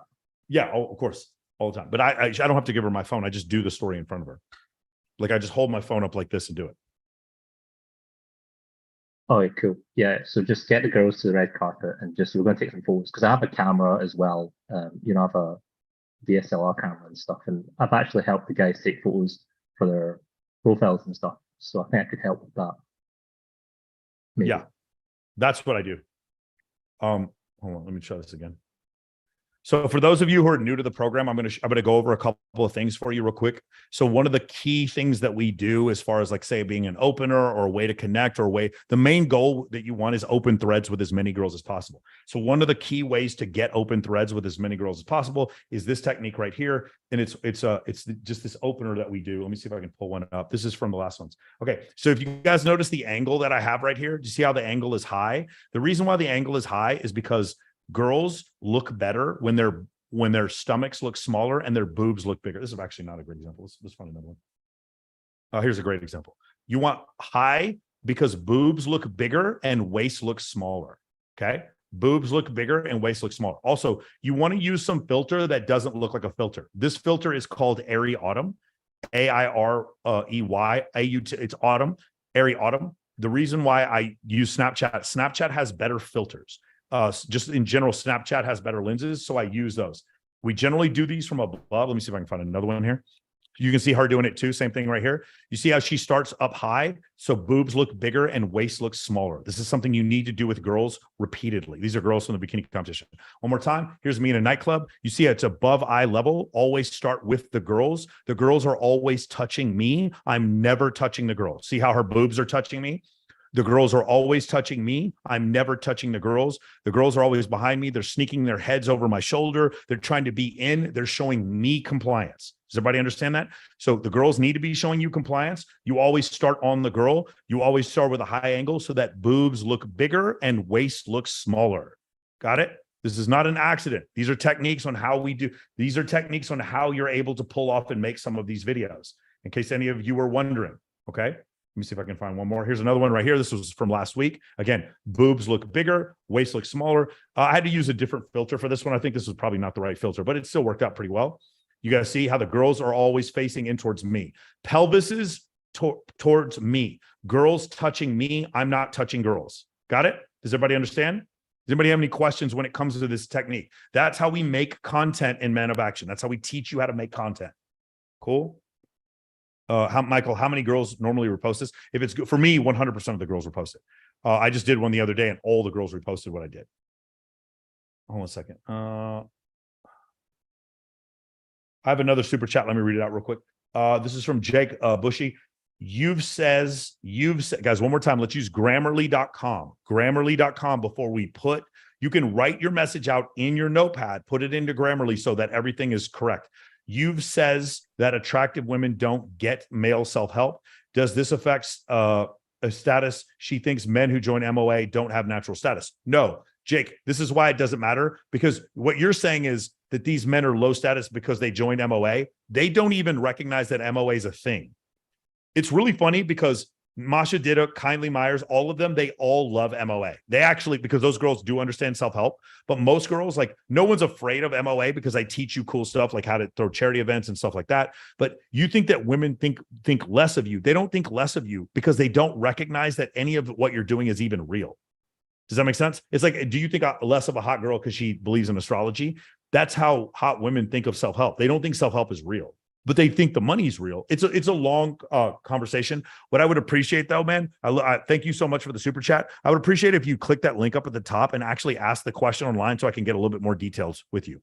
It's a great question though. No, I don't think when women find out you're taking a self-help course, they don't think less of you. I've never seen that to be the case. And most really high status dudes I know take several courses. There's one thing I've learned from like me having a bunch of friends that are worth over $100 million.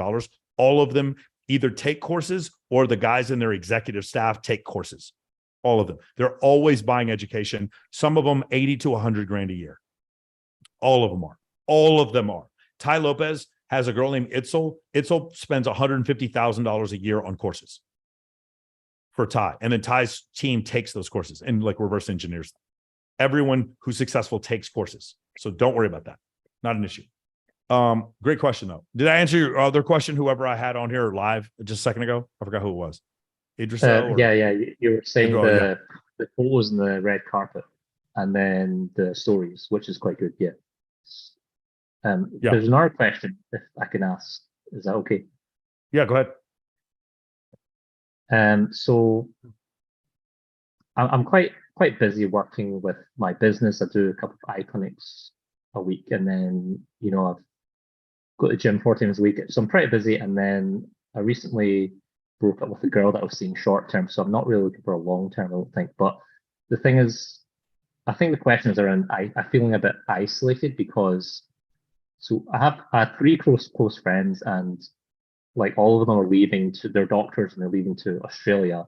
And my mum and dad, my parents have moved away, they retired and moved to Hong Kong. So because I'm working all the time, and I don't know, I just feel quite isolated now, especially if all my close friends have moved away and my parents have moved away. And I don't know if you have any, so is it just something that just passes, like you just have to keep focusing? Hey man, so I mean, I think you're answering your own question, but you're not really seeing the answer here. You know where you know what I would love to visit, bro, more than anything? I would promise you'll be the first guy I'll hit up. You know what I would love to visit? Fucking the Scottish Highlands. I would love that so much to go visit Scotland. Do you know where I don't want to live? London. I don't want to live in Scotland. Like you're telling me that you're telling me you're isolated. What do you need to do? If this really means that much to you, what should you do? I should obviously move to London or yeah. Oh, you're a practicing doctor, am I correct? Yeah, I'm an eye doctor. Yeah. Like you don't think the United States of America would give you a visa as a fucking practicing eye doctor? Yeah, I traveled, like I also do online e-commerce, and I've done that, and I traveled for a year or 2 years, and I felt really homesick, and that's why I came back to Scotland. No. What I'm saying is, why not live in a place where you don't feel homesick? Why not live in a place where you actually feel appreciated and like excited? Oh, guys, I'm trying to see if this actually plays better than. Yeah, cool. That's better. Okay, cool. I'll just checking. Sorry. But yeah, like just going back to what you said, like, wouldn't it be, again, this is another example that somebody asked in the chat. They were like, how do you get the girls to comply? I can teach you how to do that. There's a way, there's something you have to do with your voice to get all the girls to comply whenever you're doing stuff like this. So great question that somebody asked before. Again, getting stuff like this, I tell all the girls, I need you to put your outside leg in front, pelvis in towards me. There's a bunch of stuff that I teach you how to do with photos like this. One other thing I want to point out real quick. Finally, dude, I've been waiting all day. The losers are here. So the guys, I have no purpose. Sartain is a snake and he's calling Cap. So I have no purpose. I will bet you, dude, I will send you $100. I will send you $100 on Cash App right now. If you will click on the link at the top, join us on Zoom. Okay. And then bring up reasons why I'm a snake or why I'm capping. I'll send you $100 on my life. I'll send you $100 right now. If all you have to do is click on the link at the top, hit on Zoom, raise your hand, and then just have like a legitimate question. But it has to be legitimate. It can't be just, oh, this guy's a loser just because he's a loser. Legitimately bring evidence to why you're saying what you're saying. Sound good? I'm calling your name on YouTube is I Have No Purpose, which is hilarious. $100. Okay. Let's see if you take that up, or if you're just going to fucking cower down like a little woman. Not a little woman. Women are strong. Women. There's some very brave women. That's a bad example. Like a little girl. Okay. Did I answer your question before? Yeah. You're saying just move is what you're saying. Yeah. I mean, like I can't believe if you have the ability to move that you wouldn't move. Why is it? My question is, I travel a lot. Why don't I feel lonely, but you feel lonely? If you're going to ask that question, why is that? Why do I not feel lonely, but you feel lonely? Why is it that I don't feel lonely, dude? Fun girls. I don't know. I mean, but I'm also having like a pretty fulfilling life with all my friends. It's not just that I'm always with a ton of girls. Like my point is, if I could live anywhere I wanted, but Vegas allowed me what you see on the screen, why the fuck would I live anywhere else? I just don't understand. I truly don't understand. Like for some of you, I get why you can't live anywhere else, but those of you who can, I just don't understand why you wouldn't choose this for at least a small part of your life to just have something like this. Why would you not want this? I just don't understand. I truly don't. Now, for those of you who can't choose where you live, you can't choose where you live. That's fine. But for the rest of you, why would you not want that? I just don't know. I really don't know. Especially if it's that teachable. I don't know. Yeah, I think that is the plan in the future. Like I have a mortgage on this place, and I'll probably have to rent it out. I've got all my stuff here. Okay, but we've talked about this before, right? When you first got the mortgage, did you have a girlfriend? No, I didn't. You didn't? Okay. No. This is not relevant for you, but for a lot of guys, what happens is you get into a relationship and she wants you to move where the land is cheap, far away. She wants you to move 45, 50 minutes away from where all the women are. She wants a big picket fence around your house to keep the women out. She wants an extra room and she's going to start painting it certain colors. That mortgage with the house that's far away, that's her dream. That's not your dream. For any of you guys, put a 1 in the chat if this is like speaking to you right now. She wanted you to move far away. She wanted you to get and by the way, you know what else comes with the house? The big fucking dog that shits all the time. You have to be home all the time to make sure to take the dog out. So that makes sure you can't cheat on her. Right. And the dog always has like medical problems. Put a 1 in the chat. Has any of this has ever happened to you? The dog with the medical problems. It's always an excuse to come back. There's a house though. She wants you to get a place way, way far away with a yard. Has it ever happened? It's just me. This doesn't happen to you guys. Have any of you guys met a girl like this? She always bought a house that's like 1 million miles away. And she always has her dogs as an excuse for why everything goes back. There's always a car accident too. Somewhere in her past, she got into a bad car accident. Her back is hurting and she uses an excuse to like get money. She uses an excuse to like do anything. Has that ever happened to you? Is it just me? Put a 1 in the chat. Any of these things have ever happened to you?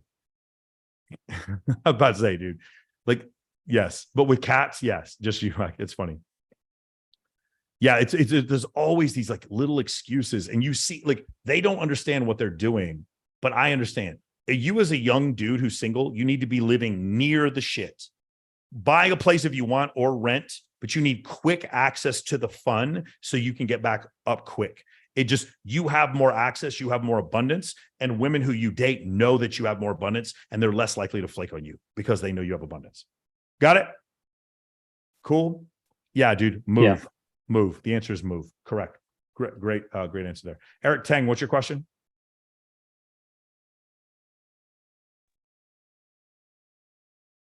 Hey, Michael. So What's going on? recently I've been having this issue with a couple like events and parties. And it'll be like where this situation where other men will kind of like inject themselves into our kind of party, in our area. This has happened at tables, this has happened at private parties.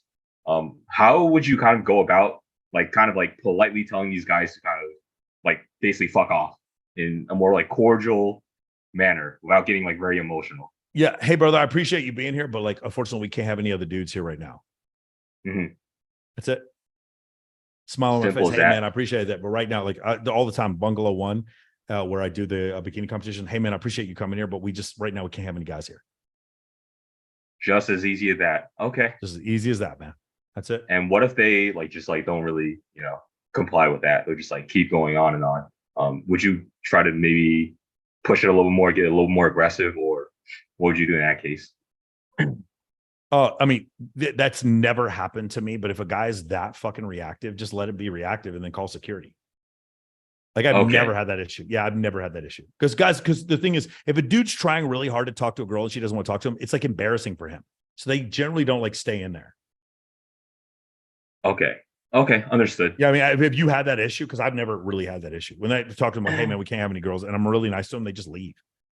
Or they try to get a girl's number. And then I look at the girl and I'm like, and I'll go up to the girl, I'll whisper in her and be like, hey, listen, if you want to talk to this dude, just leave and go talk to him. But if you don't want to talk to him, just stay here. Don't worry about being nice to him. I'll say something like that. And she'll just like ignore him or something like that. But here's the thing, guys, if you know the answer to this, write it in the chat. It is your job to X with your friends, but not your job to Y. Does anybody remember? It's your job to X, but not your job to Y. There we go. Already put it in the chat. Look how quick that is. It is your job to protect your friends. Like physically, I'm there to protect my friends when we walk to the car. It's not my job to save them. I can't stop you from joining from investing in the new NFT. I can't stop that. If you want to spend all your money on Forex or annuities, you can go do that. I can't save you. But my job is to walk you to the car and make sure you're protected. Often I'll have a big group of girls, like 40 girls with me at a club, and a couple of them want to leave with some coke dealers. I can't. No, you can't leave. Stay with me, man. I don't own them. Is you the police? Is you the police? Why are you cuffing? Is you the police? I'm not the police.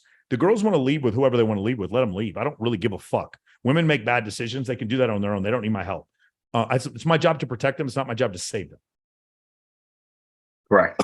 Makes sense. Okay. Makes sense. So a lot of times what happens is the guy thinks that the girl likes him. So what you'll do is you'll end up butting into a situation and the girl actually does like him. But a lot of times she won't.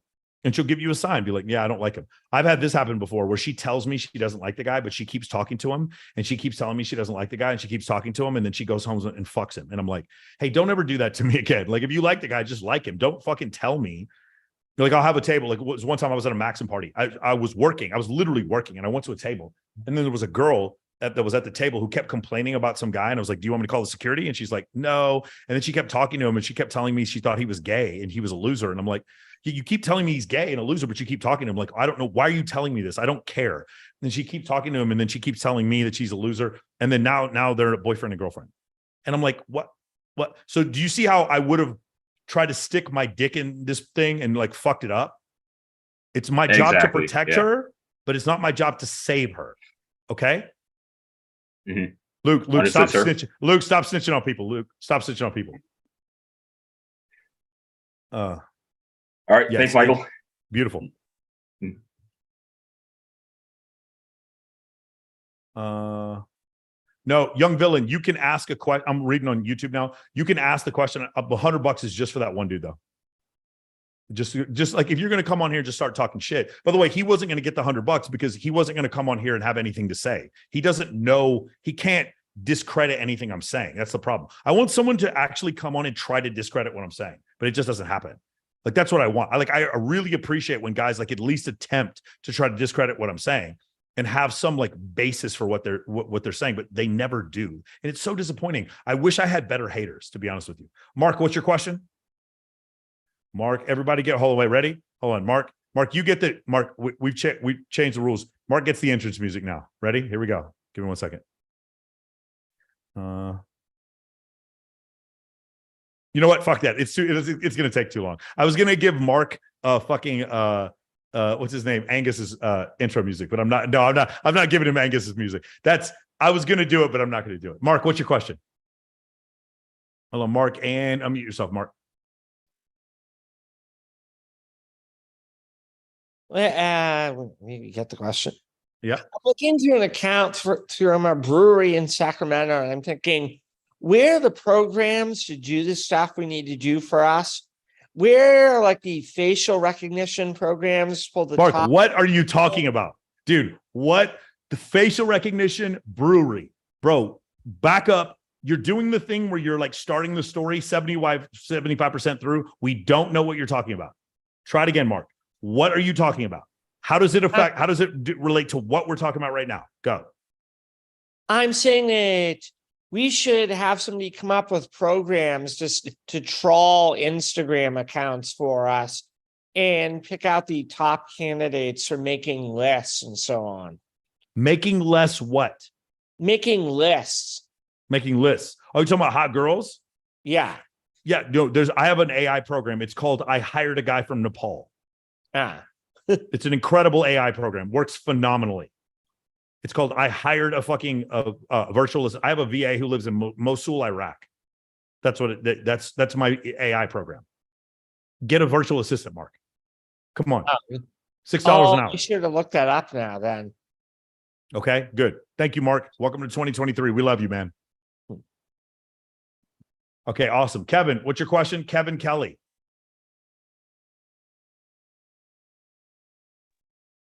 Oh, hey, what's up, Mark? What's going on?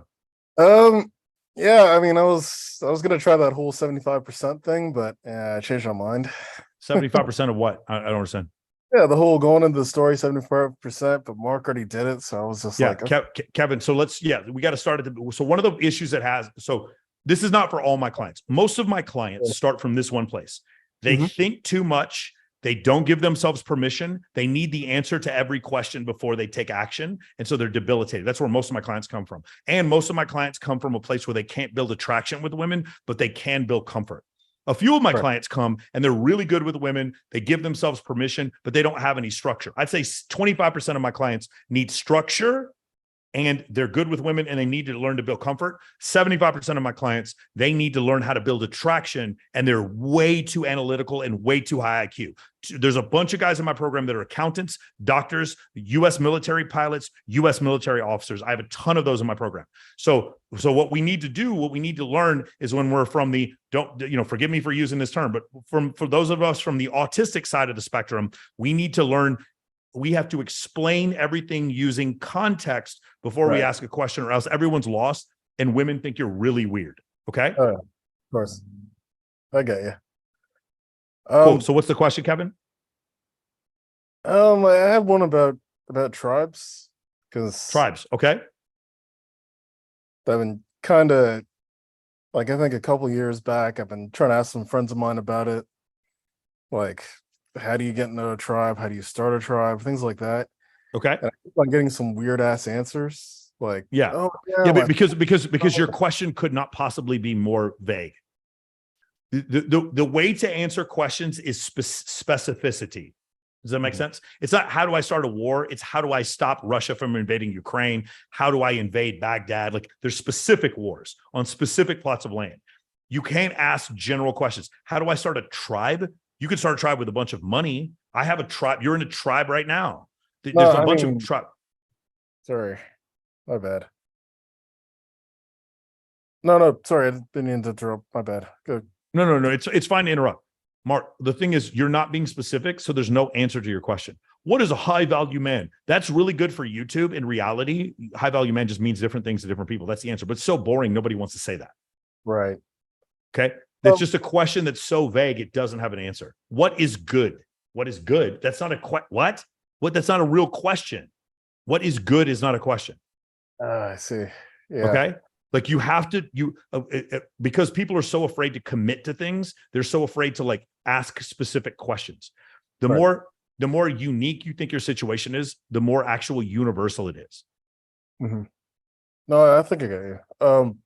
So what kind of tribe do you want to join? Do you know what tribe I love being part of? The bisexual women tribe. I love going to places with lots of bisexual women, and we all go back to my place together. I love this tribe. Let me recommend for all of you. It's a great tribe. It's a lot of fun. I very much enjoy this tribe.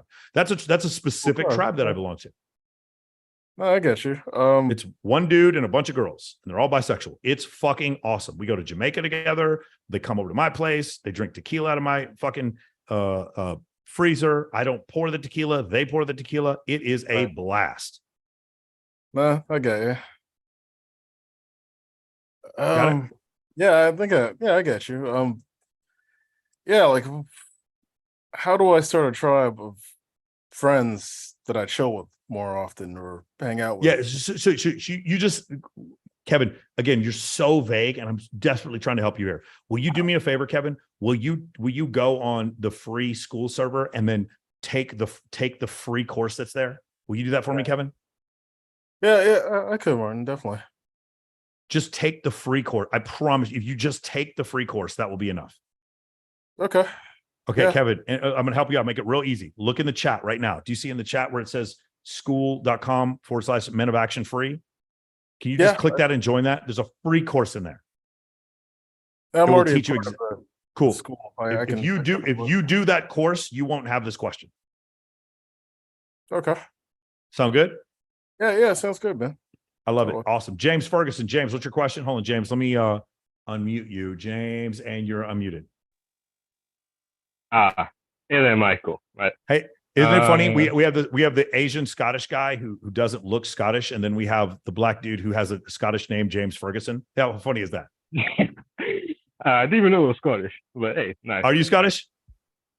No, I'm from the UK, but I'm not Scottish. Okay, got it. I'm full Jamaican, but I'm not Scottish. Beautiful. Oh, what's your question?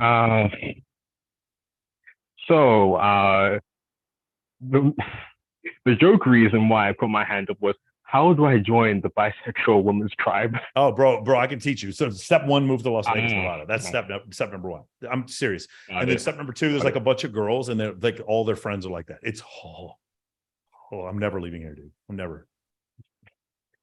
So Las Vegas is just bisexual women heaven. No, it's not all. It's not all, but like women who are very comfortable hooking up with other women move to places like Las Vegas because there's a lot of beautiful women here. Yes. Yeah. To be fair, this is half relevant. I ask mostly because it's if you build a women's list full of bisexual women, I'm assuming that's the best circle because they attract other women and find good men. Yes. Okay. This is half not relevant, but wait, I don't know why I said that for the last one, because my brain was thinking, it's in my head. I was like So the trick isn't to look for bisexual women. The trick is just to go to places with really attractive women. Oh, okay, that makes sense. Just being around a bunch of attractive women, you just meet them. I took these girls to slam ball the other day. Oh yeah, I remember seeing that on your love slam ball reels. Yeah. Does everybody understand? Like the trick is not, hey, I just want to find bisexual women. The trick is just you need to be the guy where all the women want to hang out with you, and you find it that way. Does that make sense? Can you see guys slightly higher than shoulder height? They're turned in towards me. Mm-hmm. Cool. And all of them reshare this. That's what you want. Okay. Second question. Okay.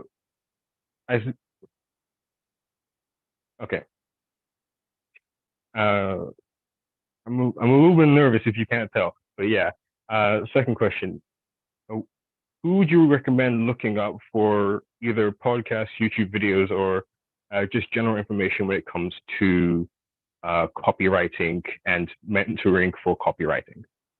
Dude, it's really, so I would start with Nick Cosman. Again, very, very, very, very flooded market, but I would start with Nick Cosman. With NIK. Nick. To be fair, I kind of like this flooded because I like the challenge. Good. Okay. Then I would start with Nick Cosman. I would look up the Nick Cosman interview I did. Okay. Okay. Beautiful. Is that on your podcast or no? Yeah, it is my podcast. Look up Nick Cosman, Michael Sartain. You'll find the podcast. Sound good? Got it. Yeah. Love it. A couple more super chats from Dill Sanders. I saw a lot of women who don't like Jonah Hill, Bulgarian, or liberal feminist women attracted to a different type of dude. Does Evo Psych still apply? No. So the thing is, they don't like them. They're going to say that they don't like Jonah Hill and Dan Bilzerian, but they still will date guys who have alpha traits. Maybe not specifically Jonah Hill or Dan Bilzerian. By the way, Jonah Hill's a liberal. Jonah Hill's extremely liberal. So like he claims to be a feminist. Pretty soon, like after all these dudes stood up for Jonah Hill, he's going to probably apologize for everything he did, and he's going to denounce all the red pillars that like stood up for him. Watch, that's what Jonah Hill, because that's what his attorney and his publicists are going to tell him to do. No, one of the things you will find, however, is that there's a lot of liberal women now who are looking for conservative men to date because liberal men are just not that attractive to them. Evo Psych does apply. You need to, one more thing. One thing you need to understand, Dill Sanders, is that rule number one in Men of Action is we don't listen to the words. Because women say they don't like a thing doesn't mean they don't fuck that thing. Because women say they don't like guy X, that generally means they fucked a guy like guy X.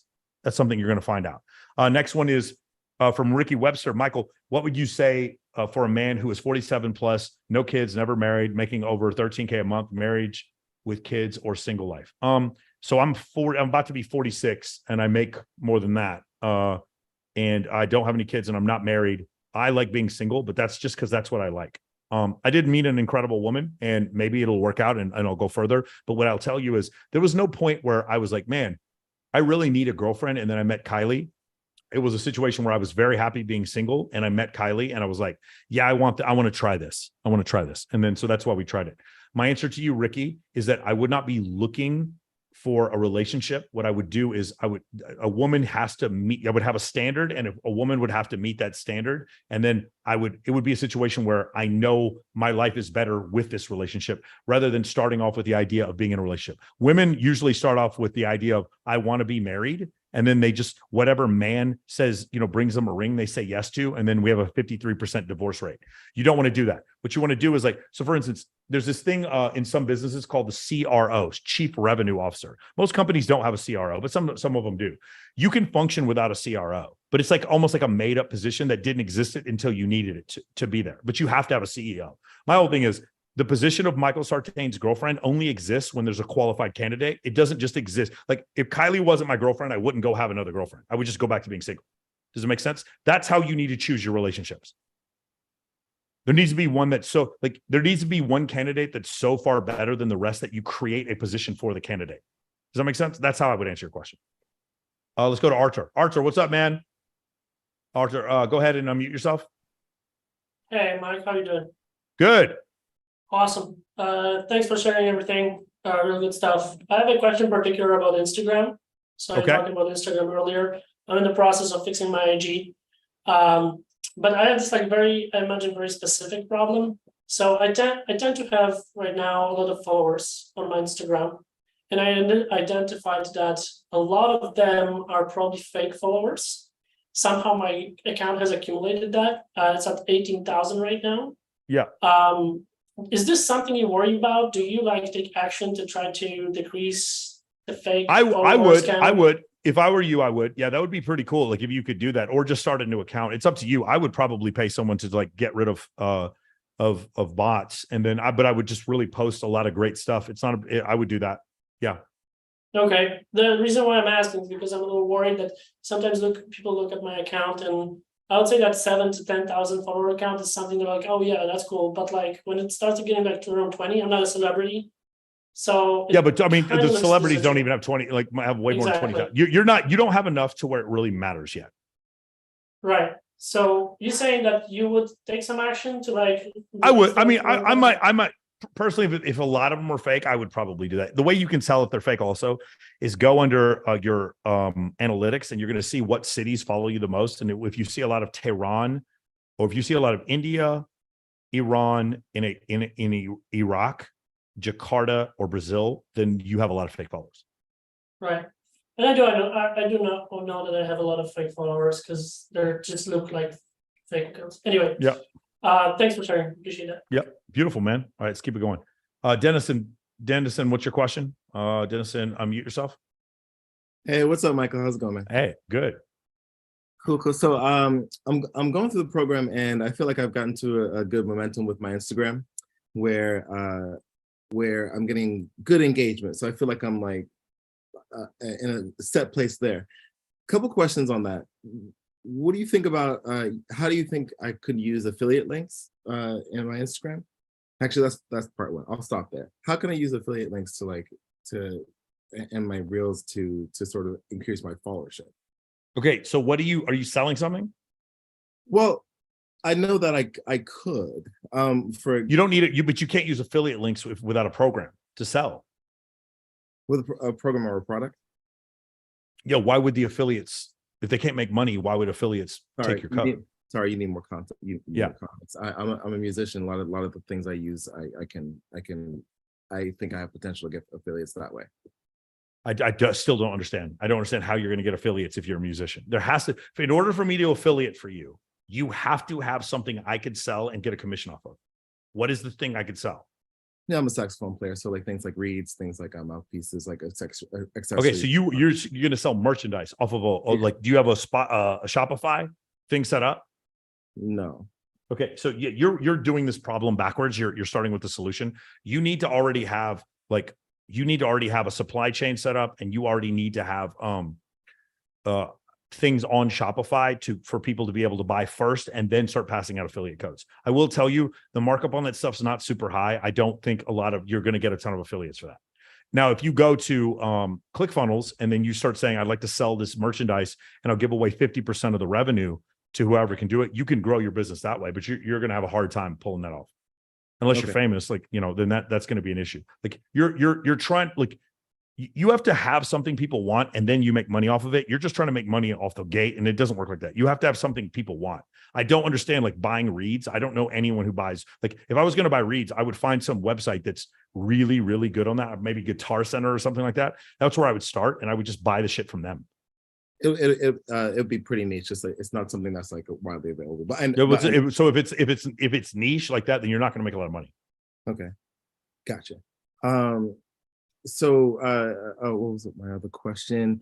Putting that aside, how can do you think reels themselves would increase followership just by like the algorithm growing? Yeah, they will, but they have to be good reels. That means in the first 3 seconds, you have to hit bang. Like has to be first 3 seconds, bang. Something has to happen.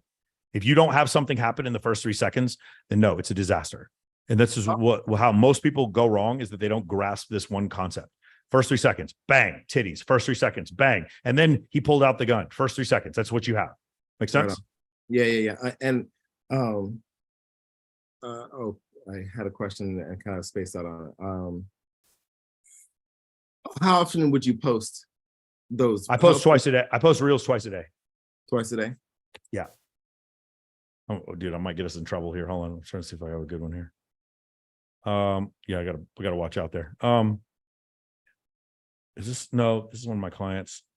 Fuck, I don't know if I can show this stuff. No, I'm about to get us in trouble. Can't show that. Yeah, but no, I was going to show you some reels from some of my clients. One of the guys, Alexander here, he does really great reels that he posts on a regular basis. But yeah, the reel has to pop off in the first 3 seconds. Gotcha. Okay. And you say something about like maintaining open. Last question. You opening or keeping open threads, right? So is it necessary to, like, when you're trying to maintain open threads with someone that you like maybe just met or just met in passing that you want to connect with, network with? No, you misunderstand. You think I'm saying maintain open threads. That's not what I'm saying. I'm saying get open threads, meaning they have to see your account, your message, and move it from the request folder to the primary folder. That's all I'm talking about. Okay, so it's just you want as many open threads as possible. Yeah, I have open threads with 4,000 girls on my Instagram. Okay, I got you. Okay, so it's that way when I invite them, I can mass text them to all come to an event, whereas you can't, because once you get to 50, Instagram stops you from messaging people. Okay, gotcha. Cool. That's it. Thank you. Beautiful. Yeah, just getting open threads is what I said. Dax, what's your question?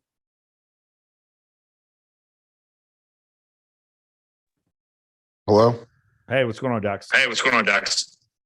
Not much. So I was listening to who you were talking to earlier. You were talking to the guy and telling him about Dan Bilzerian's party.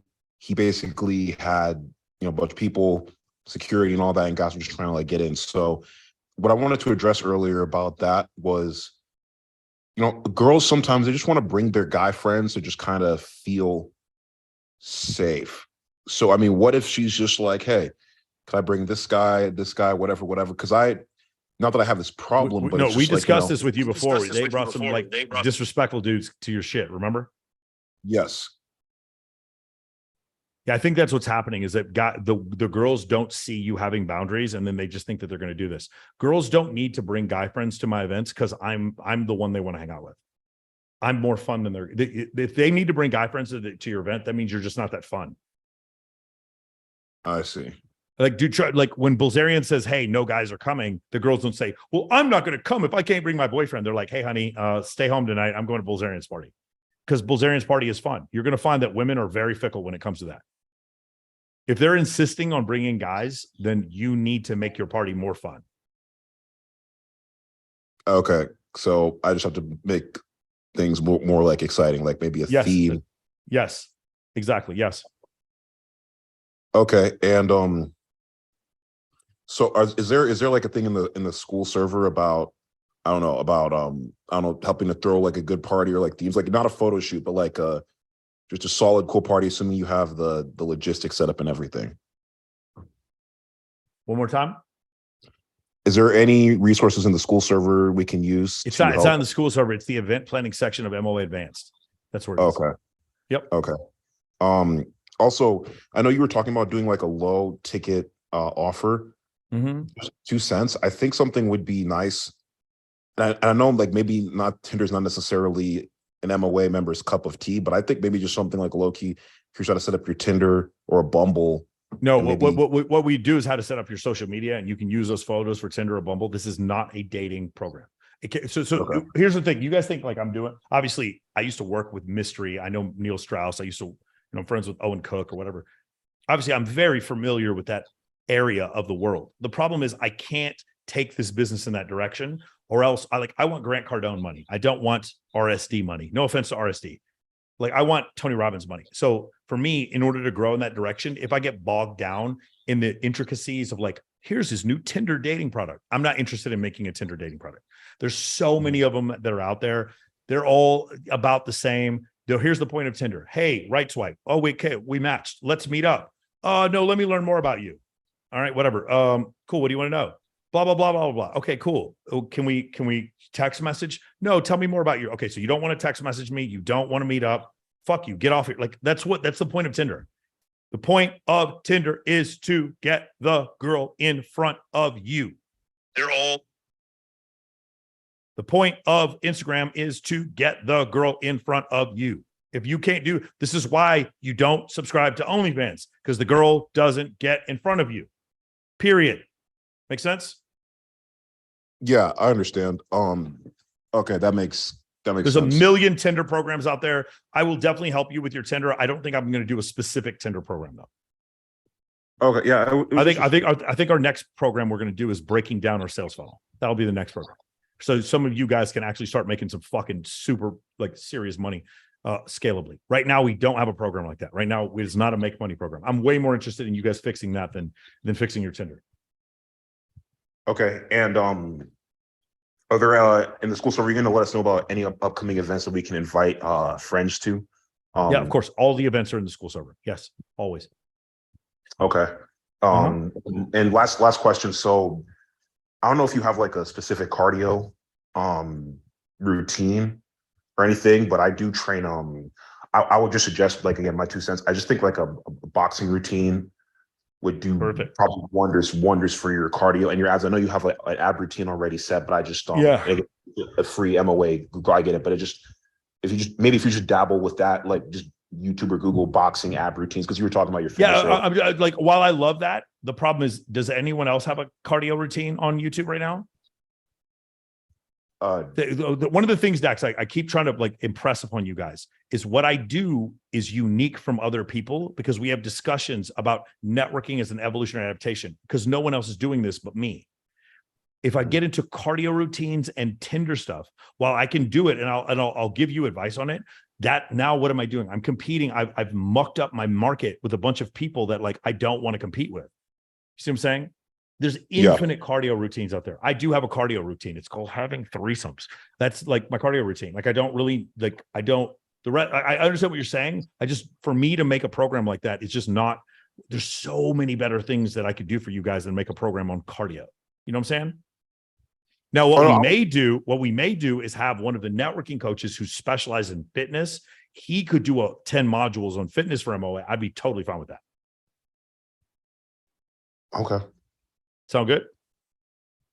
Dax, maybe we get you in the program at some point and then you become that networking coach. Yeah, I can't, hard to say no to that. Hard to say no to that.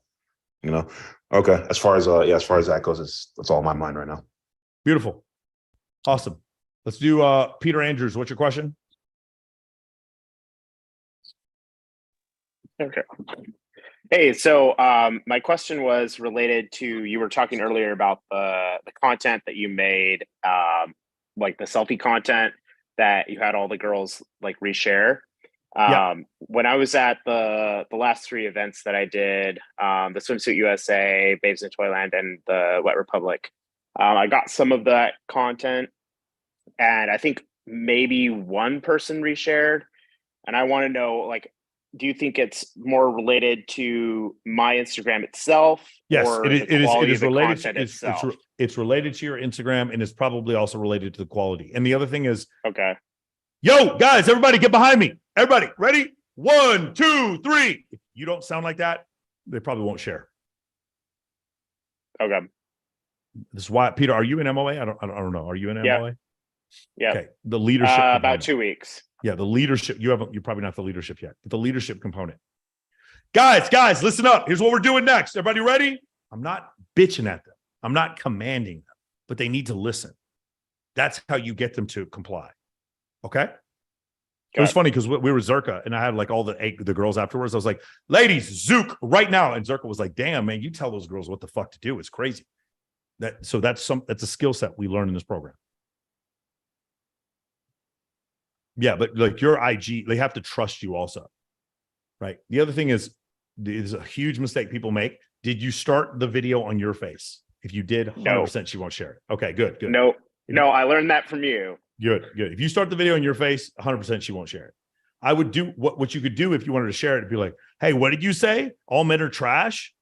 And then you put like a little a poll at the bottom. Are men trash? I guarantee you should show that. Did you make it funny? Okay. Did you make it interactive?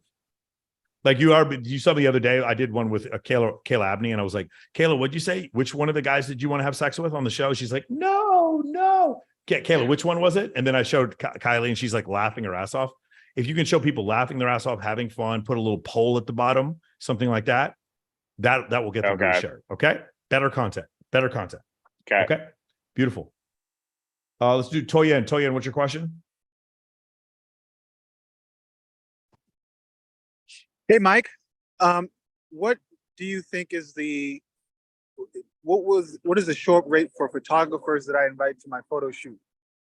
The show up rate, it's much higher than it is the girls. It's usually like over 75%. Oh, okay. Oh, yeah. Great. Good. And what's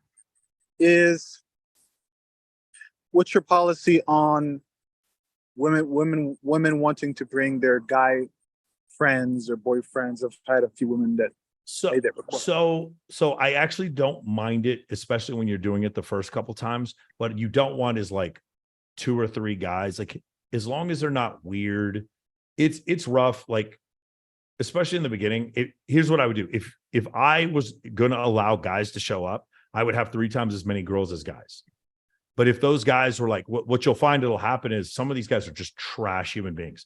They'll show up, their boyfriends will show up, and the girl will be outside shooting. And the whole time while the girl's outside shooting, the boyfriend will come up and brag to you about how cool he is, and then hit on other girls at the photo shoot. That guy's got to go.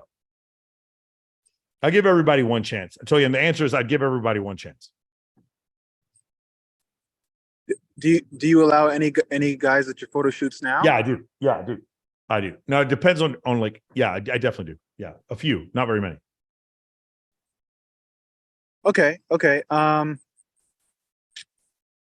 And as far as another thing you can do is have the photo shoot for 3 hours, and in the 4th hour the guys can come. That way you can see if these people are legit. okay, that's a good idea. And as far as like what should I say to the photographers, like after we're done with the photo shoot and taking all the photos, should I tell the photographers to send the women their photos, or tell the photographers? But send the women their photo. Yeah. But won't I need to make edits to those photos so I can? No, you do not edit photos, bro. What are you talking about? You do not edit photos. But what about like the Adobe Lightroom and making it? You're not taking the photo and you're giving it to a girl that isn't you. Why would you edit the photos? The content creator. The content creator. Bro, you can create your own content. If you want to take your own photos, you can. You're never going to edit some other photographer's photos, Toyin. Come on, you know better than this. I thought, okay, but I thought that there's nothing in MOA that told you to do that. I promise you there isn't. You made this up on your own. Okay. So the photographers give the women their photos. I don't make any edits to those photos. No, you do not edit a photographer's photos ever. No.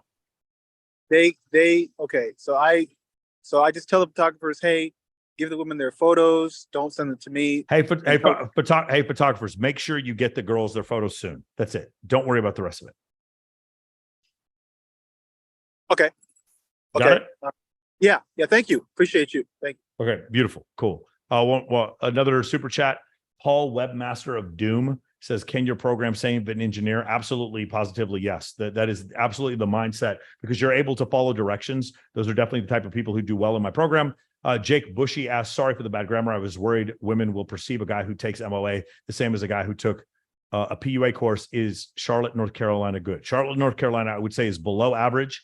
And there are several women, I can introduce you to them, that will straight up tell you they will only fuck guys who take MOA. You don't believe me? Message Katie Moore and message Jesse Preston. They will only fuck guys who take MOA. Got it? Cool.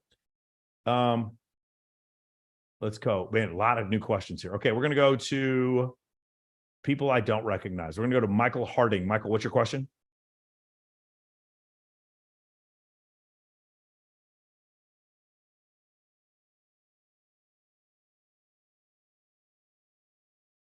Michael Harding, go ahead. Ask your question. Hey, Mike, can you hear me all right? Sure can. Hey, Mike, huge fan of your work. Thanks for having me on. Just a real quick question. Long story short, getting out of line of work, going civilian, 29 years old, have not been allowed to have a social media presence for the past number of years. What do you recommend for a guy just starting off? I just moved from Denver over in Virginia now. And now that I'm a civilian, looking at actually getting at it. Yeah, I mean, the answer is the simple answer. I need you to go on the school server, and I need you to download the free course. It's that's in the free school server, and that free course is going to give you the first 4 steps to building your Instagram. Oh, easy day. Much appreciated. I'll take a look. No problem. No problem, man. Have a good one. Next one is school server is, let me see if it's right here. School server is right there. It's in the chat. Let me see who else is here. Is anybody else? Okay, cool. We read all the super chats. Beautiful. I love it. Still a lot of guys in there.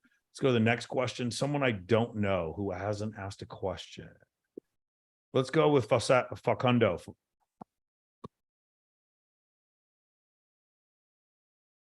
Go ahead and unmute yourself.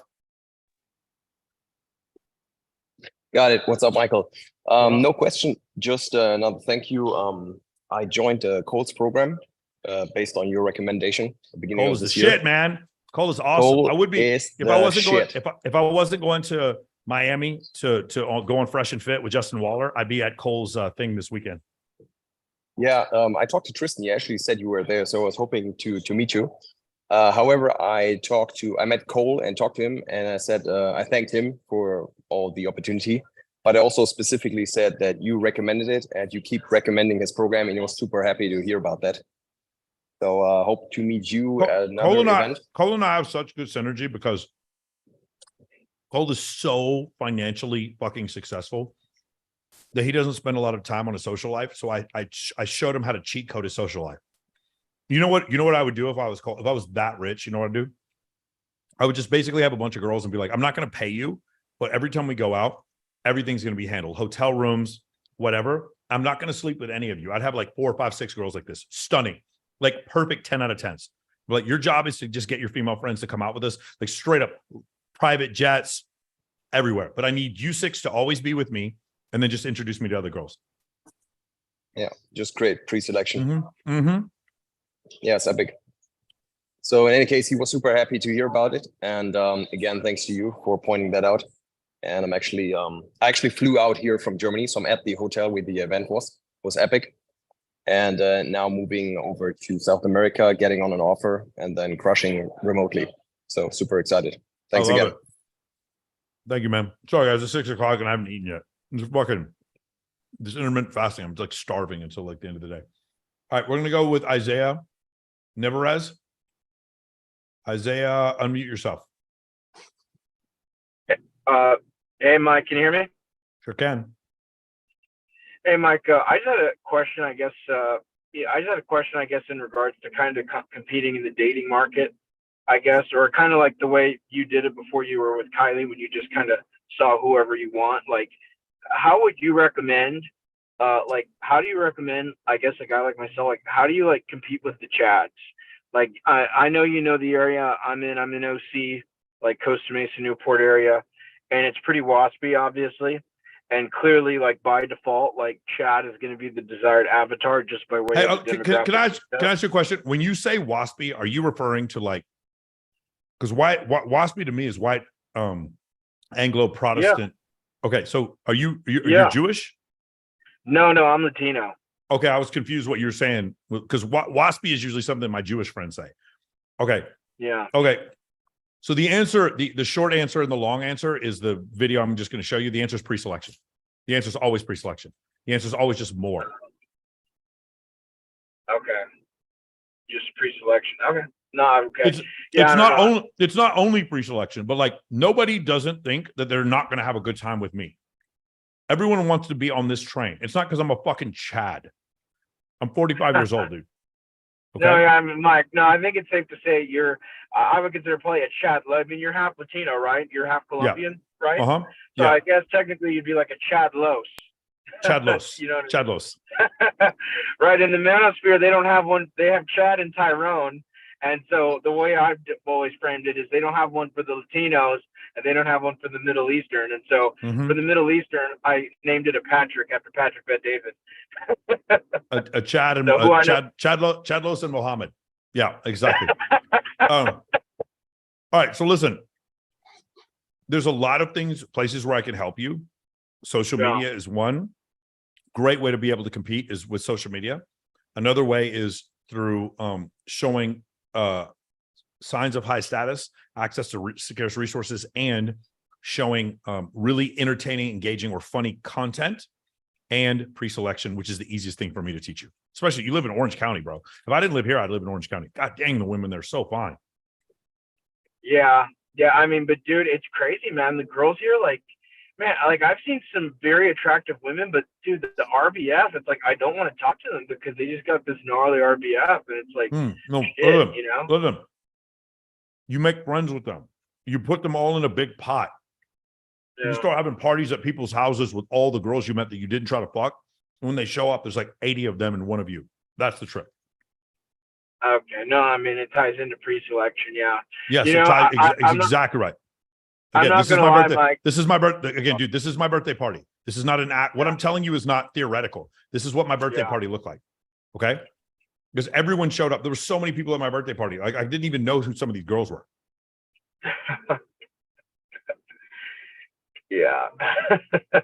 No. Hey, I mean, it doesn't surprise me, Mike. I've been following you for a while. I know that's clearly something you're good at. And I got to say, I've been stuck in kind of the RP mantra of not having female friends just because, like, Oh man. Like, dude, I cannot, guys, I'm going to say, Kylie's not here right now. I cannot express to you how much fun this night was. Like your wildest dreams, bro. I'm not sleeping with all these girls. No, I know. But that's not the point. The point is there was so much pre-selection that it just works out in your favor. So the answer is pre-selection. Okay. And then I guess just a quick follow-up to what I just asked. Obviously, you know, you're killing it with your Men of Action program. I know you've kind of stated the figures of what you made in the past in certain X amount of months. What would you recommend if you didn't have your brand and if you didn't have your online presence? How would you go from 0 to 10K a month? What would you do, and how long do you think it would take you to do that? No, it'd be more. I mean, I would start with paid advertisement, and then I would still post twice a day just to grow with reels. And then once I was doing maybe 100K a month, I would move over to an affiliate program. Okay, so affiliate marketing. You can't really do an affiliate program until you prove that the funnel works. Okay. So there's four pillars in MOA where we make money. There's 4 pillars. Pillar 1 is organic. That's still the biggest one. Pillar 2 is paid. Pillar 3 is affiliate. And pillar 4, I don't know what to call this, but it's me going on other people's podcasts. So it's not paid, but it's sort of affiliate. Because these guys like Myron Gaines and Rollo Tomasi both have affiliate codes for me. And they both made more than 10 grand. Maybe not 10 grand. No, they probably have made 10 grand each selling for me. Yeah. And one other thing, Mike. Rollo's made way more than 10 grand. Rollo's made way more than 10 grand. Go ahead. I've always been kind of curious because you're very open about having grown up in East Dallas. And, you know, obviously you're kind of open about, you know, white dad, Latino mom. I'm just curious, like, you know, because my mom lived in Dallas, like around the time you were living there, you know, like throughout most of the 80s and stuff. And I mean, it's not like the most PC question. And if it's too much, like, just let me know. But I'm just curious though, like, how did you like kind of grow up in the hood? Like, or I don't know if it was like hood back in the day. So I grew up in a decent neighborhood and went to a church where I did not see what a Black person or a Jewish person was until I was probably in junior high. No, I knew Black people in elementary school. But that's what it was like for me growing up in my neighborhood in East Dallas. That was north of Swiss Avenue in East Dallas. South of Swiss Avenue is where I went to high school. And it was gangbangers. And we were the first school with metal detectors. And there was at least one shooting every year. And it never got on the news. Yeah, so it was very different. But that wasn't, I mean, it's not, did I grow up? No, I went home to a nice bed, comfortable bed. But I went to high school and there was guys, you know, they put the locks, the padlocks, and they put the thing over here and they jump you and they beat you. They hit you in the back. They jump guys in. The East Side Locos would jump guys in. They would do it like while we were at football practice. It was crazy. Jesus. Okay. No, I always just kind of wondered. Yeah, but I know that Oak Cliff is like, I remember Oak Cliff was pretty hood. That's all I can recall from like the Not anymore. over there. Not anymore. They gentrified the whole thing. Oak Cliff is safe. It's like Brooklyn. Oh, nice. Yep. Oh, okay. Good questions, Isaiah. All righty, Mike. Hopefully we'll see you in the program. All right, man. Good to hear from you too, man. Let's do Kareem. All right. Kareem, what's your question? On, Mike. Hey. So just got a question. Well, it's a couple of questions, but I really need your help with these. I've been talking to, so you know, we got Swimsuit USA in about 3 months, and Kathy gave me the mission to help her recruit some Latinas because we didn't have any last year. And so I'm planning. This is in Mexico City?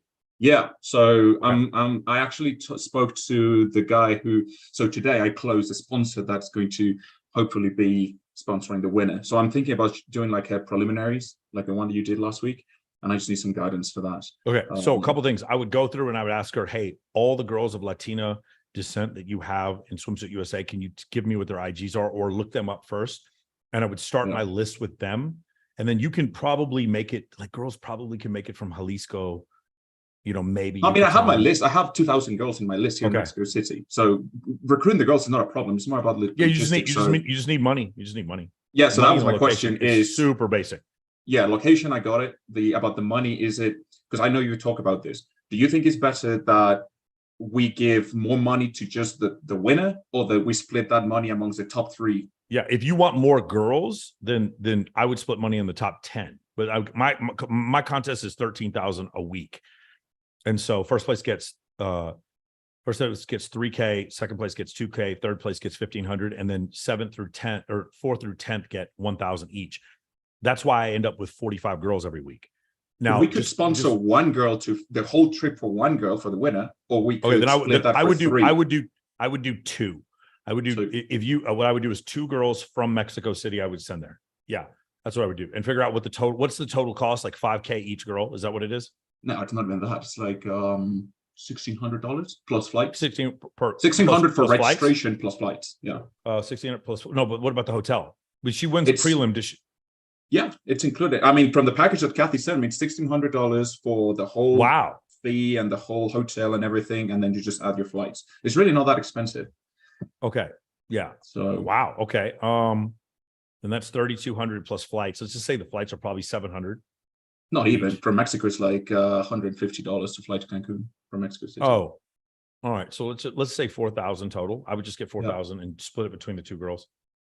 Okay. If you can send 3 girls, that would be awesome. If you can send 3, I would not charge girls. I would not charge. Do not charge girls to compete. No. Okay. Do not. That's shit that Kathy does. Don't do it. Yeah, when you see some of those when you see some of those fucking swamp creatures that come to Swimsuit USA at the bottom of the list, do not charge girls to compete in a bikini competition. Do not do it. Okay. Yeah, because I was talking to some of because they had the Swimsuit USA Canada finals, and I was talking to Kian and some of them, and they said, yeah, that's how they finance the trip, is they charge every contestant a fee, and then from there they finance the whole trip to the winner. Hideous. Okay, and then the last question is, I'm going to be hosting it. Obviously, I'm going to be the host for it. What sections? Like, what's the itinerary? Like, do you only do bikinis, or do you do any change of outfits? Is it just so like when you do a change of outfit, it's going to be 2.5 hours long. Okay, so you recommend just do bikinis? Yeah. Okay, so just one walk. Each girl gets one walk. All the judges. If you have 21 girls and one girl, it'll take an hour, because you'll have each girl come and you ask them one question, and then they go and sit back down. It'll take an hour. Okay, so they walk, one question, and then go to the next one. That would be the easiest one. We've done one where that was nightgown and the other thing, and we asked them 2 questions, and it took 2.5 hours. Yeah, no, let's not do that. Okay. Sound good? Yeah. All right, I'll get it going. Cheers. Love it. Billy, what's your question? Hey, what's up, man? I got a couple of quick questions. Shouldn't take too long. So there's, when I meet really cool guys, there's the top tier guys, and I know how to deal with them. Like, I know I need to find the PDE, which I do. I need to offer them value. I need to connect them, all that stuff. So that's good. But what about like some cool guys that I met that are not at that level, right? Where I want to be friends with them, I want to learn from them. And I don't want to invite them to my photo shoots or events necessarily, just to mess up the ratio. What are some things I can do? I've tried doing the ATV thing. Yeah, but it's like I can't. Barbecue at Area 15, axe throwing, mini golf with a couple of girls, stuff like that. That's what I would do. Yeah. So one thing I want to ask you on that was, like, when industry guys invite me, everything is comped, right? But that's why I did the ATV thing, because that was easy for me to get comped. So do I need to find something that I can get comped, or do I just be like, you could, like, so let's say I had a Justin Waller or a Mike Rashid with me. It's us, it's 2 guys. I want at least 4 girls with me, and yes, we'd go somewhere to get a comp. That's what I would do. Okay. How many girls? I mean, I think you need like 7 or 8 girls to get a comp at Jing, right? Well, depends on the tier, right? So if it's a TNG model, you can get one for 2. Yeah, Kylie went there at one time, and then they said, we'll comp anything you want, bring whatever girls you want. I was gonna help her invite Kylie to one of the parties. I don't know if they sent the invite, because I was in Miami that week. But yeah, I don't know. They didn't. Okay.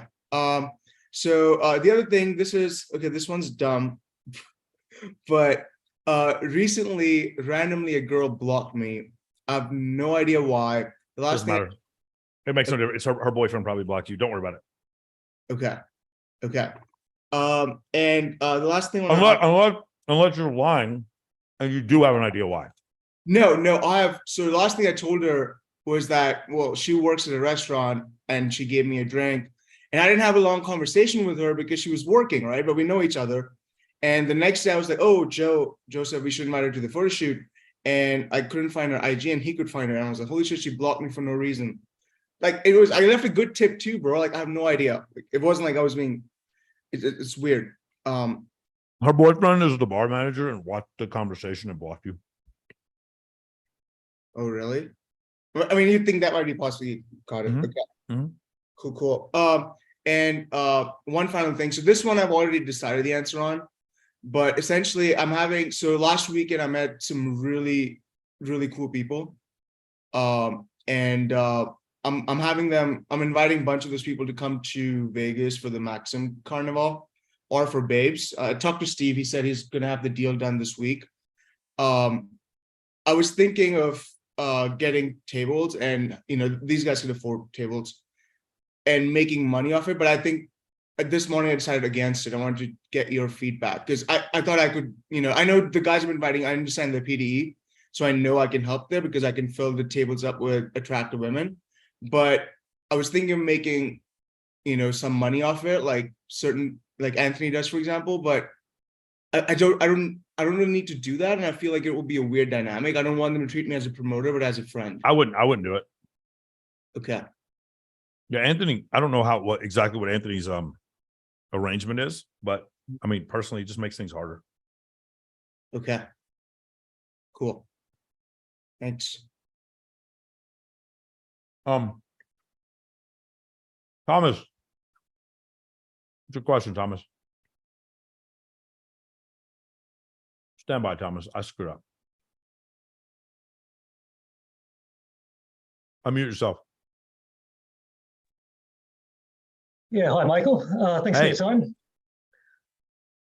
Yeah, I was just wondering what your take is on developing discipline.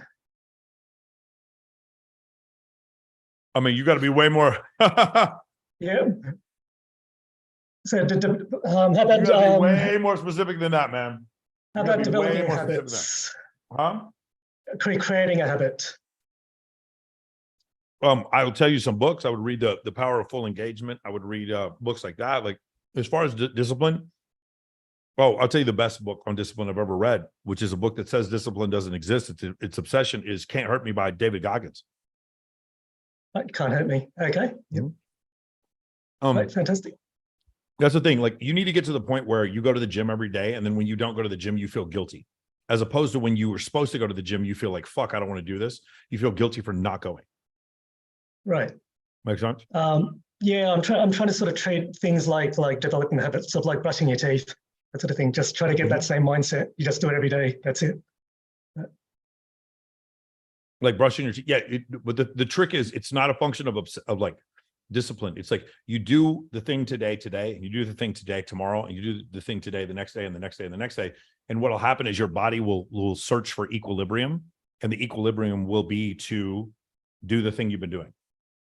Right. Okay. Thanks for that. And just got one more question: is there a particular character trait or something like that you're trying to develop at the moment? Is there just constant self-development that's going on? Yes. It's going to sound weird. I hate like the whole taxes thing that we have to do. I understand it, but I need to get further into it. These guys who like shop between credit cards to see which ones have the better points so they can get like free miles and go on trips. I'm so not interested in that shit, and I'm trying to get more into that. Like there's this like minutia stuff like that these hacks that these guys have that help their credit. I love that stuff, but I'm always so afraid to get into it. This year, I'm going to really get into that minutia. Right. What can I write off? What points can I get? That kind of, I just applied for a Chase card today, actually. So that kind of stuff is what the new habits I'm trying to get into. Okay. Cheers for that. Awesome, man. Arthur, what's your question?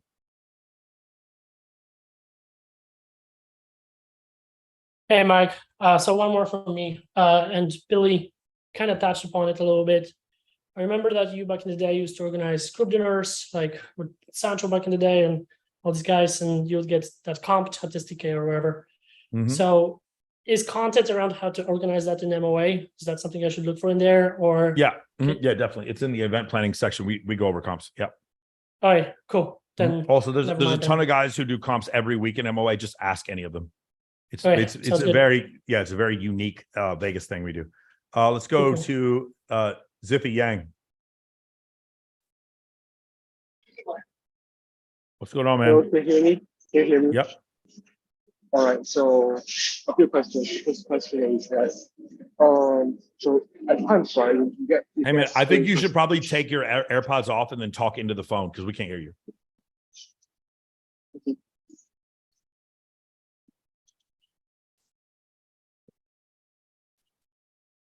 Yeah. Hello? So now you can hear me. Way better. Hello, hello. Way better. Talk. All right, all right. So my question is, right, how do you get like more so the relationship is how to get like deep relationship with like girls.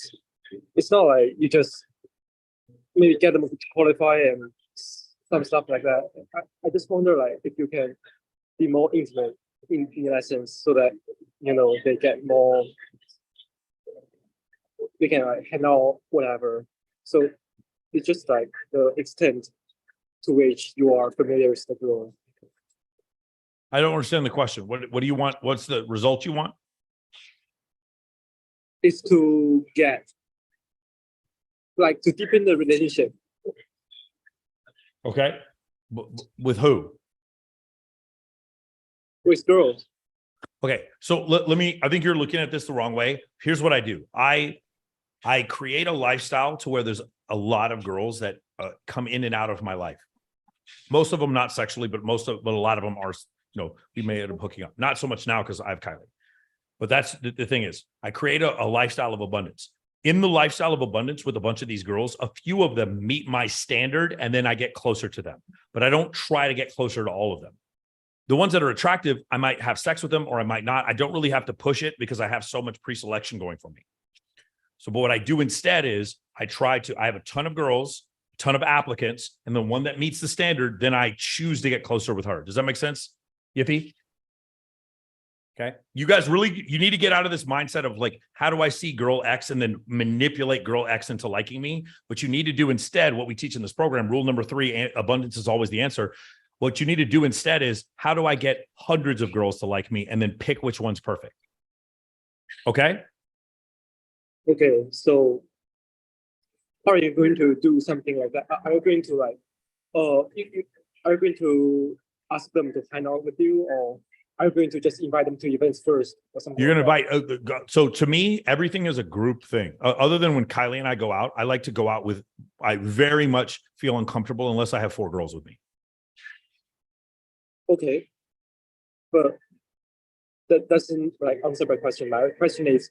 No, it does. It does answer your question. You have to listen to what I'm saying. When you do that, all the anxiety goes down to 0 and you can actually get closer with these girls because they feel less anxiety because you're with other beautiful women and they actually feel some attraction towards you. It just all works in your favor. So you mean that at that point, you can just like ask them to hang out with you? Ask groups of girls to hang out with me.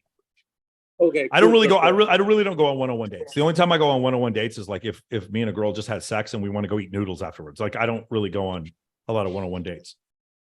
I like to have at least 4 or 5 girls with me. So do the girls in that group need to know each other beforehand? No, absolutely not. No. Best Like, threesomes of my life. activity- Best threesomes of my life. They just met on the first night. Oh my God, no. They don't need to know each other. No. They need to both be hot. They need to both be hot, but they don't even know each other. No. What kind of group activities would you like suggest? Huh? What kind of group activities would you suggest? Well, see, you're in mainland China right now, right? No, I'm in Singapore.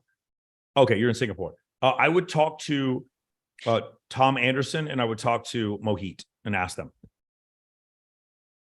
All right, thanks. Sound good? Yeah, also one last question. So, do you like ask for a girl's IG like a few just after a short talk, or do you like ask them for the IG? I go into it saying, hey, these are the things that I'm about to do. And then the girl usually just asks for my IG. My main opener is, hey, I have a $60,000 bikini competition because this is my job. I have a $60,000 bikini competition August 25th. Would you like to compete? He's like, oh my God, do you know anybody who want to compete? No, get my Instagram right now. Or let me see your phone. And then afterwards, then I take a video with them and they jump in the video and then it just goes off like that. Okay, but like I'm not hosting the competition. No, yeah, but you are though. If you're missing the point, like, hey, there's a competition in Vegas for $60,000. Would you like to compete? You can still do that in Singapore, believe it or not. We have girls come from Singapore. You don't, because if you didn't follow the directions, you invite people to events even if they can't go. Okay, so that's how you get edges. Yes. Yes. Oh, that's It doesn't have to be a bikini competition. It can be babes toilet. The really good one is, hey, I got me and a bunch of my friends are going to the Maxim party in Los Angeles. Do you want to go to that? I would say it to a girl in Singapore, 100%. You're like, oh, I haven't been to the United States. That sounds so interesting. Let me get your Instagram.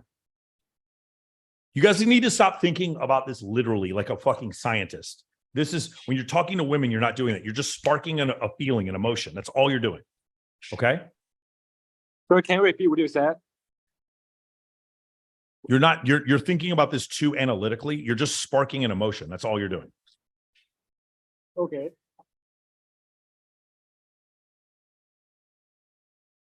So you mean that I should have more emotions? No, it's yes, but you should have more emotions, but that's not what I mean by that. If you let's are you're in MOA right now? Yes. Okay, let's talk about this tomorrow because it's going to be a lot of stuff we're going to have to go over. Okay. Sure. Beautiful. Dimitar, what's your question? Stand by. Unmute yourself. I think I did. Hey, Michael, thanks for taking the question. Of course.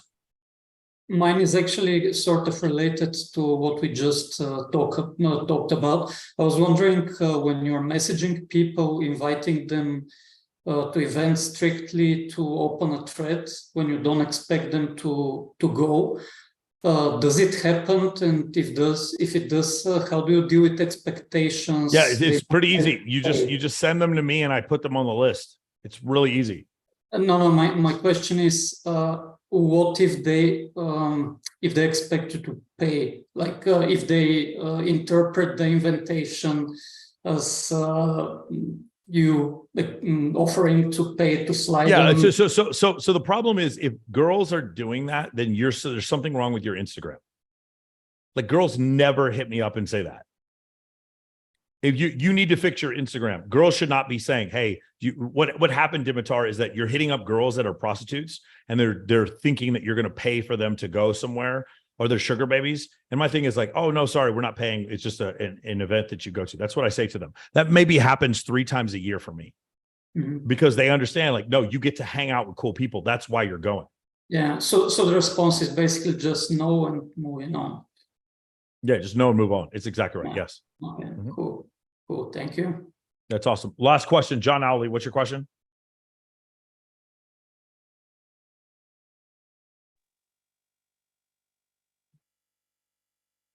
Yeah, just a quick one. I've designed glasses that I sell online. I've sold about 2,000 pairs. I'm mainly using Facebook advertising, paid ads. So if I wanted to do affiliates, you mentioned earlier, like I'd happily pay 50% because the margins are like quite low for glasses. So 100% you should do this. Yes, I go and ClickFunnels right now and just do it today. Don't listen. Ready? 2 things for you. Number 1, read every book by Russell Brunson. Number 2, Alex Hormozi. And number 3, just go and ClickFunnels. Yes, right now. Just start selling those bitches. 100%. Do you mean the Facebook group or do you mean like, is it a Facebook group you mean? I don't know about a Facebook group. I would go, ClickFunnels is a website. Oh no, I'm looking for affiliates to sell it. Like I already do paid advertising. Yeah, that's what ClickFunnels is. That's where you find affiliates. Right. Okay. Okay, cool. I'll check out. Okay. In regards to the last one about when you get IV or photos of the carpets with the girls, so the best way to use that IV is to post it on your IG grid. Then I guess you just post the best. If it's a phenomenal photo, then yes, it goes on the grid. If not, it goes on story, or it goes in a carousel. And what's this thing about Corey saying about competition anxiety? Like he says that a lot of guys, they shouldn't post girls in their grids. Yeah. Yeah. So some like that's what Corey thinks for him, but like for me, I just want to push pre-selection to the nth degree. That's the difference. Like he's looking for a different type of girl than me. Or actually, I don't even think that's true. For me, I push pre-selection to its furthest point, and I've never seen it work against me. So that's why I do it. Okay, cool. Sounds good. Thank you, Michael. Sound good? Cheers. All right, guys. I will see all of you in MOA tomorrow. For those of you who are interested and you're like, hey, man, all this stuff sounds cool. There's absolutely no excuse whatsoever for all of you to not click the link right now that's in the deal. It says, hold on, let me take this one down real quick and pin. If you guys go on YouTube and see it's pinned up at the top, you guys need to click that link and join the free school server. That way you'll know whenever we're doing these issues. Let me explain this to you guys.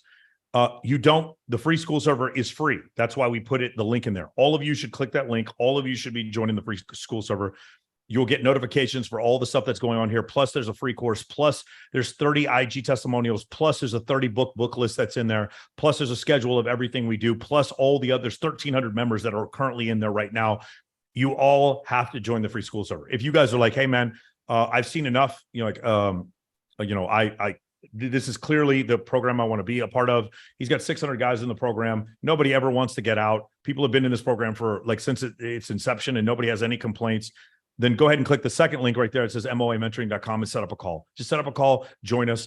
Those are the guys who have taken action and set up the call. I will see you guys tomorrow for our Tuesday call. And for those of you who have gone through your first 6 months, you've joined the alumni program, I will see you guys on Thursday. Unless something changes. The only reason why we might have an issue, like I said, Thursday, we may have an issue just because I am doing Saucecast, but I have to make sure that whole thing works. I think it should be fine because it's a 7 p.m. call, but that's Thursday should not be an issue. All right, guys, glad to talk to every one of you. For those of you who joined the course, welcome to Fight Club, motherfucker. I will see all of you guys tomorrow.